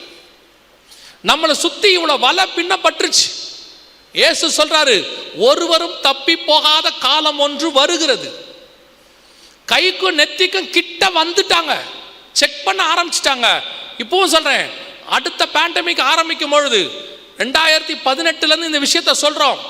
இயேசு சொன்ன மாதிரி அவர் கொள்ளை நோய் வரப்போகுதுன்னு 2020 2019 லாஸ்ட்ல வந்துச்சு, 2020 லாக்டவுன் வந்துச்சு. அது வரைக்கும் உணர்வு இல்லாத இருதை. அப்புறம் கொஞ்ச நாள் கொஞ்சம் உணர்வு, ஐயோ ஆமா கொரோனா இப்படிலாம் நடக்குது, கொஞ்சம் பேர் ஆண்டவர் பக்கம் திரும்பினாங்க. திருப்பி கொரோனாலாம் முடிஞ்ச உடனே திருப்பி பழையபடி அதே உணர்வு இல்லாத இருதயம். இப்போவும் அதே மாதிரி தான். என்னங்க உங்களுக்கு யாராவது உங்க என்னங்க ஆம்பிஷன், நான் கர்த்தருடைய வருகையில் பங்கடையணும் சொல்லியிருக்கீங்களா? நான் ஆண்டவரோடு கூட சஞ்சரிக்கணும் சொல்லியிருக்கேன். என்ன ஆம்பிஷன்? என் பொண்ணுக்கு ஒரு கல்யாணம் பண்ணி பார்த்துடணும். என்ன ஆம்பிஷன்? என் பிள்ளைகள் நல்லா வாழ்றதை என் கண்ணால் பார்க்கணும். என்ன ஆம்பிஷன்? சாவறதுக்குள்ள ஒரு வீடு கட்டிடணும். என்ன ஆம்பிஷன்? வெளிநாட்டில் நான் ட்ரை பண்ணிக்கிட்டே இருக்கேன், ஒரு வேலை வெளிநாட்டில் கிடச்சிடணும். இது ஆம்பிஷன் ஆம்பிஷன் ஆம்பிஷன். தேவனுக்கு முன்பாக நான் நிற்கணும், நான் போகணும் அப்படிங்கிற உணர்வு கொஞ்சமாவது ஏதாவது இருக்குதா? யோசித்து பாருங்க. எவ்வளோ பணம் வேணால் வச்சுக்கோங்க, எவ்வளோ படிப்பு வேணால் வச்சுக்கோங்க, என்ன பதவி வேணால் வச்சுக்கோங்க, ஆனால் உங்கள் உள்ளான மனுஷன் இயேசுவை சந்திக்க வாஞ்சை இல்லாவிட்டால் நீங்கள் அத்தனை பேரும் ஒரு மோசமான காலகட்டத்துக்குள் கடந்து போவீர்கள். ஒரே ஒரு கொரோனா 6 மாதம் சீரியஸாக இருந்துச்சு, முதல் அலை 2வது அலை, அதுலேயே கோடிக்கணக்காதவங்களை தூக்கிட்டாங்க. அடுத்து 7 வருஷம் நடக்கும்னு பைபிள் சொல்லுது. 7 years. ஒருவரும் தப்பி போகாத காலம். அதுக்கு எச்சரிப்பு கொடுக்க தான் இந்த கூட்டம். இது ஏதோ லென்த் நாட்களில் உங்களுக்கு வைக்கிற கூட்டம் இல்லை. லென்த் நாட்களில் எனக்கு ஏதோ 3 நாள் மீட்டிங் இருக்கட்டும் ஆண்டவர் நடத்தலை. ஆண்டவர் இந்த சபையை நேசிக்கிறபடியினால, இந்த சபையில் உள்ளவர்களை நேசிக்கிறபடியினால அவர்கள் வருகிற ஆக்கினைக்கு தப்பித்துக் கொள்ள வேண்டும் என்று இப்பவே கர்த்தர் உங்களுக்கு எச்சரிப்பு கொடுக்கிறார். வருகிற காலம் மிக மிக மிக மோசமான காலம். இனி காலம் கண்டிப்பாக செல்லாது. இப்பவே சொல்லிட்டாங்க, வேர்ல்டு வைட் சொல்லிட்டான் பாருங்க. யூரோப்பியன் யூனியன்ல வேர்ல்டு வைட் டிஜிட்டல் ஐடி உருவாக்க சொல்லிட்டான். உங்க கையில சிப்பு போட்டுட்டான், அதான் டிஜிட்டல் ஐடி. அதுக்கப்புறம் உங்க பாஸ்போர்ட் இருக்காது, அதுக்கப்புறம் உங்களுக்கு விசா தேவைப்படாது. தெரியுமா உங்களுக்கு? இப்போ ரீசெண்டாக பிப்ரவரி மாதம் ஒரு ஊழியத்துக்காக சிங்கப்பூர் போயிருந்தோம். முந்தையெல்லாம் இப்பவும் இருக்குது, உங்களுக்கு தெரியும், நம்ம நாட்டில் அப்படி தான் இருக்குது. ஒரு நாட்டுக்குள்ளே போகணுன்னா பாஸ்போர்ட்டை எடுத்து அங்கே இருக்கிற இமிக்ரேஷன் ஆஃபீஸர்கிட்ட காட்டணும். அவர் செக் பண்ணிவிட்டு உங்களை கேள்வி கேட்டுட்டு அவர் ஓகேன்னா உங்களுக்கு என்ன பண்ணுவார், ஒரு ஸ்டாம்பிங் கொடுப்பார். அதை தாண்டி நீங்கள் கஸ்டம்ஸ்க்கு போகணும். கஸ்டம்ஸை தாண்டி போய் தான் ஒரு நாட்டுக்குள்ளே போக முடியும். இதுதான் ப்ரொசீஜர். இப்போ சிங்கப்பூரில் ஒரு இமிக்ரேஷன் ஆஃபீஸர் கிடையாது. நீங்கள் நேராக போவீங்க, உங்கள் பாஸ்போர்ட் அங்கே இருக்கிற மிஷின் மேலே வைப்பீங்க, உங்களை ஒரு இடத்துல நிற்க சொல்லுவாங்க. இவர் எத்தனையும் சேர்த்து எவ்வளோ நேரம் நடக்க தெரியுமா? 30 seconds. 30 seconds மினிமம், மேக்ஸிமம் போனால் 1 minute. அந்த பாஸ்போர்ட்டை வைப்பீங்க, 10 செகண்டில் ஓகேன்னு சொல்லும். பாஸ்போர்ட்டை பார்த்துட்டு, நம்பரை பார்த்துட்டு, அடுத்து ஒரு 2 ஸ்டெப்பு வச்சோன்னா ஒரு இடத்துல இப்படி நிற்க சொல்லுவாங்க. நிற்பீங்க, அடுத்த 20 செகண்டில் அது உங்களை ஸ்கேன் பண்ணும். உங்கள் கண்ணு கருவிழிலேருந்து எல்லாம் நீங்கள் யாருங்கிற மொத்த டீட்டெயில் வேர்ல்டு வைடு உள்ள சிஸ்டமுக்கு இருக்குது. அடுத்த 20 செகண்ட் நீங்கள் சிங்கப்பூருக்குள்ளே போகலாம், வேலை முடிஞ்சிருச்சு. இப்போ world wide digital ID ready ஆயிடுச்சு. அதுக்கு தேவை ஒன்றே ஒன்று. இப்போ நான் பாஸ்போர்ட்டை வச்சோன்னு சொன்னல, அதுக்கு பதிலாக உங்கள் கையில் இந்த சிப்பு போட்டுருவாங்க. இனி நீங்கள் பாஸ்போர்ட் வைக்க வேண்டிய அவசியம் இருக்காது. ஏன்னா உங்கள் பாஸ்போர்ட்டே ஆதாருக்கு கீழே தான் இருக்கு. ஆண்டவர் சொன்ன கடைசி காலம் வந்து விட்டது, இனி காலம் செல்லாது. மனுஷகுமாரன் வெகு சீக்கிரத்தில் வரப்போகிறார். வானத்திலே அவருடைய அடையாளம் தோன்ற போகிறது. அதற்கு முன்பாக தம்முடையவர்களை கிழக்கிலிருந்து மேற்கு வரைக்கும் கூட்டி சேர்ப்பது போல நம்முடைய ஆண்டவர் நம்மை சேர்க்க போகிறார். கிறிஸ்துவுக்குள் மரித்தவர்கள் முதலாவது எழுந்திருப்பார்கள், பின்பு உயிரோடு இருக்கிற நாமும் மேகங்கள் மேல் அவரை சந்திக்கும்படி புறப்பட்டு போக போகிறோம். இதெல்லாம் சம்பவிக்க போவது உண்மை. இதெல்லாம் நடக்குதுன்னா இயேசு வரப்போவதும் உண்மை. இப்போ நமக்கு என்ன தெரியுமா, இயேசு வராருங்கிறது ஒரு மித்து மாதிரி ஆயிடுச்சு, ஒரு கட்டுக்கதை, இல்லைன்னா ஒரு இதிகாச கதை மாதிரி ஆயிடுச்சு. இப்படி தான் யூத ஜனங்க இருந்தாங்க 2000 வருஷத்துக்கு முன்னாடி. மனுஷகுமாரன் வருவார், பலியாவார் அப்படின்னா அவன் அதை கட்டுக்கதையாக நினச்சிக்கிட்டான். அவரெல்லாம் வரமாட்டாருங்க, ஆனால் எதிர்த்து பேச மாட்டான், வரமாட்டான்னு சொல்ல மாட்டான். ஆமாம் ஆமாம் வருவார் வருவார், வந்தால் பார்த்துக்கலாம் அப்படி இருந்தான். திடீர்னு ஒரு நாள் இயேசு அவங்க ஊருக்குள்ளே வந்துட்டார். வந்தவரை விட்டுட்டான். இப்பவும் அதே நிலைமை தான். 2000 வருஷமாக இயேசு வருவேன்னு சொன்னார். நம்ம ஆளுக்கு சோர்ந்து போச்சு. எங்கள் தாத்தா காலத்தில் இப்படி தான் சொன்னாங்க, எங்கள் அப்பா காலத்தில் இப்படி தான் சொன்னாங்க, என் காலத்திலையும் சொல்கிறாங்க, வந்தா பார்த்துக்கலாம். திடீரென்று ஒரு நாள், நினையாத நாளிகையிலே மனுஷகுமாரன் வருவார். ஒரு இமை பொழுது, ஒரு நிமிஷம் நாம் மறுரூமாக போகிறோம். நாம் அதில் பங்கடைவோமா? இயேசுவை சந்திக்கிற இடத்துல இருக்கிறோமா? அதுதான் கொஸ்டின். இவ்வளோ இன்ஃபர்மேஷன் உங்களுக்கு எதுக்கு சொல்கிறோம் தெரியுமா? இந்த இன்ஃபர்மேஷன் உங்களை பரலோகத்துக்கு கூட்டிகிட்டு போகாது. ஆனால் இந்த இன்ஃபர்மேஷன் ஒன்று செய்யும், இயேசு வருவதற்கு உங்களை ஆயத்தப்படுத்தும். இது ஆயத்தப்படுத்துறதுக்கான வேலை தான். நீங்கள் இந்த வருகையில் போக வேண்டும் என்றால் செய்ய வேண்டியது மிக முக்கியமானது, இயேசு கிறிஸ்துவின் ரத்தத்தினாலே பாவ மன்னிப்புக்கு என்று உங்களை ஒப்பு கொடுக்கணும். என்ன எங்களை போய் இப்படி சொல்கிறீங்க? நாங்களாம் யார் தெரியுமில்ல, 4 தலைமுறையாக சர்ச்சில் இருக்கோம், 5 தலைமுறையாக இருக்கிறோம், இந்த சர்ச்சு கட்டினதே எங்கள் கொள்ளு தாத்தாவுடைய தாத்தா தான், நாங்களாம் யார் தெரியுமில்ல அப்படின்னு சொல்லாதீங்க. வசனம் சொல்லுது, தாயின் கருவில் பிறக்கும் போதே பாவத்தில் தான் பிறக்கிறோம். என் தாய் என்னை பாவத்தில் கற்பம் தரித்தாள். பிறக்கிற அத்தனை பேருக்கும் ரட்சிப்பு தேவை. ரட்சிப்பு என்றால் என்ன? இருதயத்தில் விசுவாசித்து வாயில அறிக்கை பண்ணணும். ஆண்டவரே, என் உள்ளத்தில் வாரும், என் பாவத்தை மன்னியும், உம்முடைய பிள்ளையாய் என்னை ஏற்றுக்கொள்ளும் அப்படின்னு நீங்கள் ஒப்பு கொடுத்தால் மட்டும்தான் இந்த வருகையில் நீங்கள் போக முடியும். இதான் ரட்சிப்பின் அனுபவம், இதான் பேசிக். அதனால தான் வசனம் தெளிவாக சொல்லுது, இயேசு கிறிஸ்துவை ஏற்றுக்கொண்டு ரட்சிக்கப்படணும்னு பைபிள் சொல்லுது. You want to be saved. சிலர் சொல்லுவாங்க, கிறிஸ்தவ குடும்பத்தில் பிறந்தாலே ரட்சிப்பு தான். அப்படிலாம் இல்லை, அப்படிலாம் பைபிளில் சொல்லவே இல்லை. You must be saved. 2வது, பிதா குமாரன் பரிசுத்தாவின் நாமத்தினாலே தண்ணீரில் மூழ்கி ஞானஸ்நானம் எடுக்கணும். வேறொரு ஞானஸ்நானம் பைபிளில் இல்லை. ஞான ஸ்நானம் என்றால் ஞானம் வந்த பிறகு எடுக்கிற ஸ்நானம் தான் ஞான ஸ்நானம். ஞானம் எப்போ வரும்? கர்த்தருக்கு பயப்படுதலே ஞானத்தின் ஆரம்பம். எப்போ கர்த்தருக்கு பயப்படுவோம்? தீமை விட்டு விலகுதலே கர்த்தருக்கு பயப்படுகிற பயம். எப்போ ஞானஸ்நானம் எடுக்கணும் தெரியுமா? கர்த்தருக்கு பயந்து தீமை விட்டு விலகி இனி பாவம் செய்ய மாட்டேன்னு அறிக்கை செய்து பாவத்துக்கு மரித்து நீதிக்கு உயிர்த்தெழுதல்.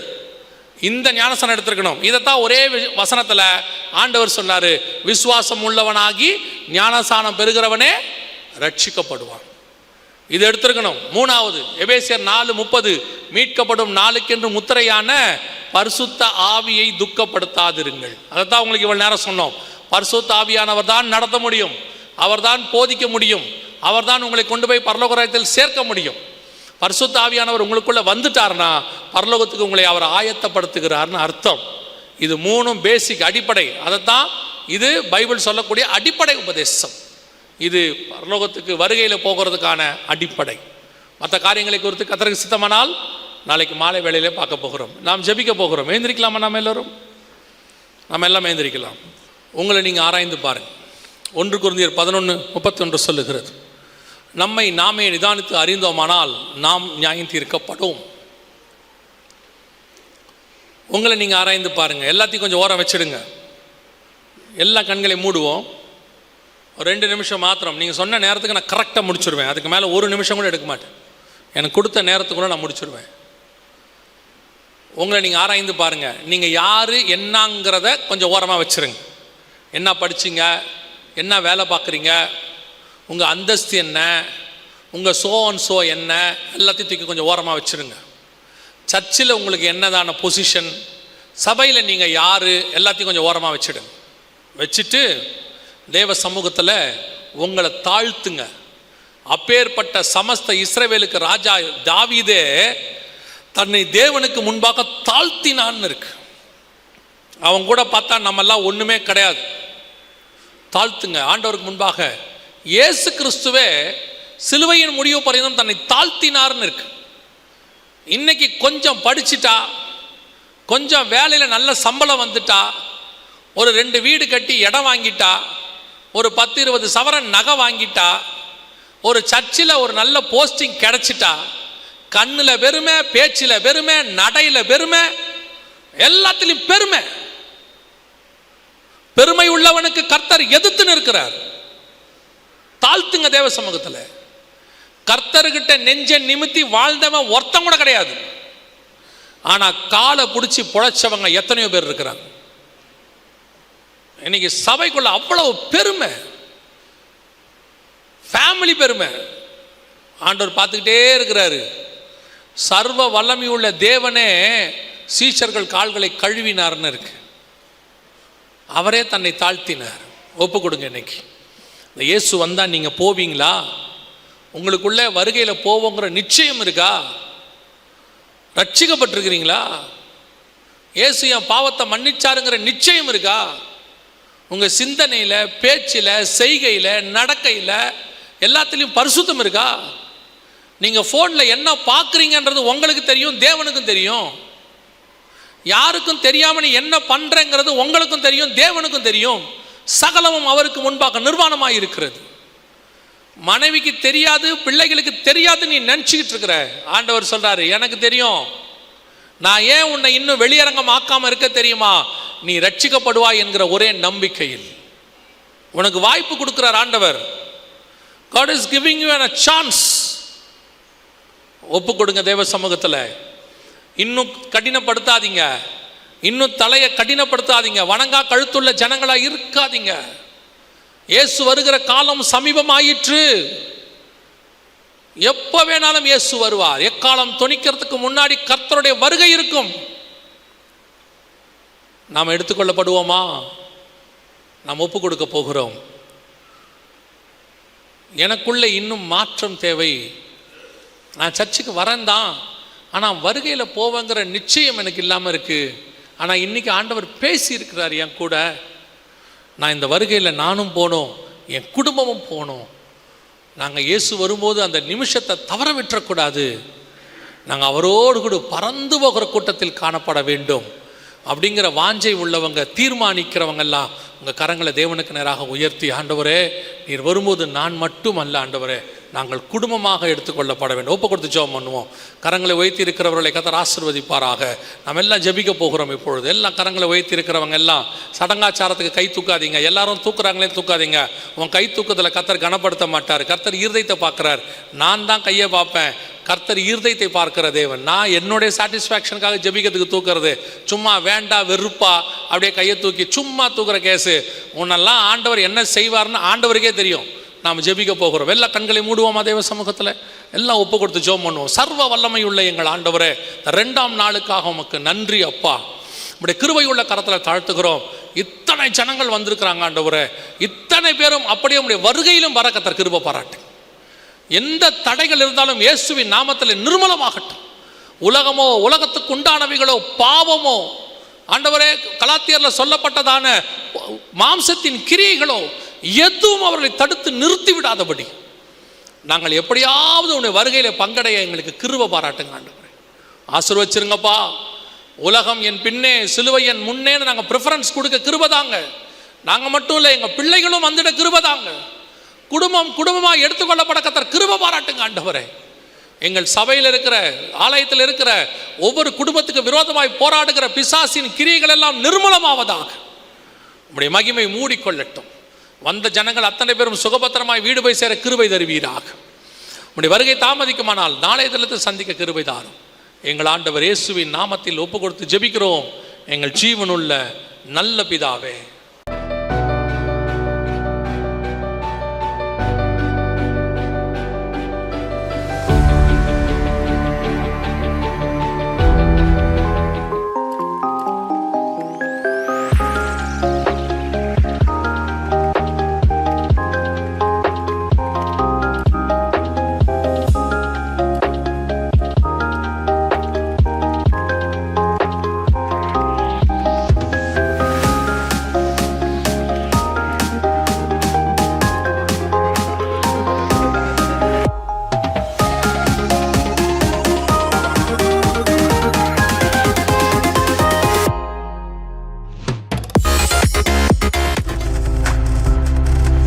நீங்கள் பார்த்து கொண்டிருப்பது உங்கள் ஜாய் டிவி. உங்கள் துக்கம் சந்தோஷமாய் மாறும்.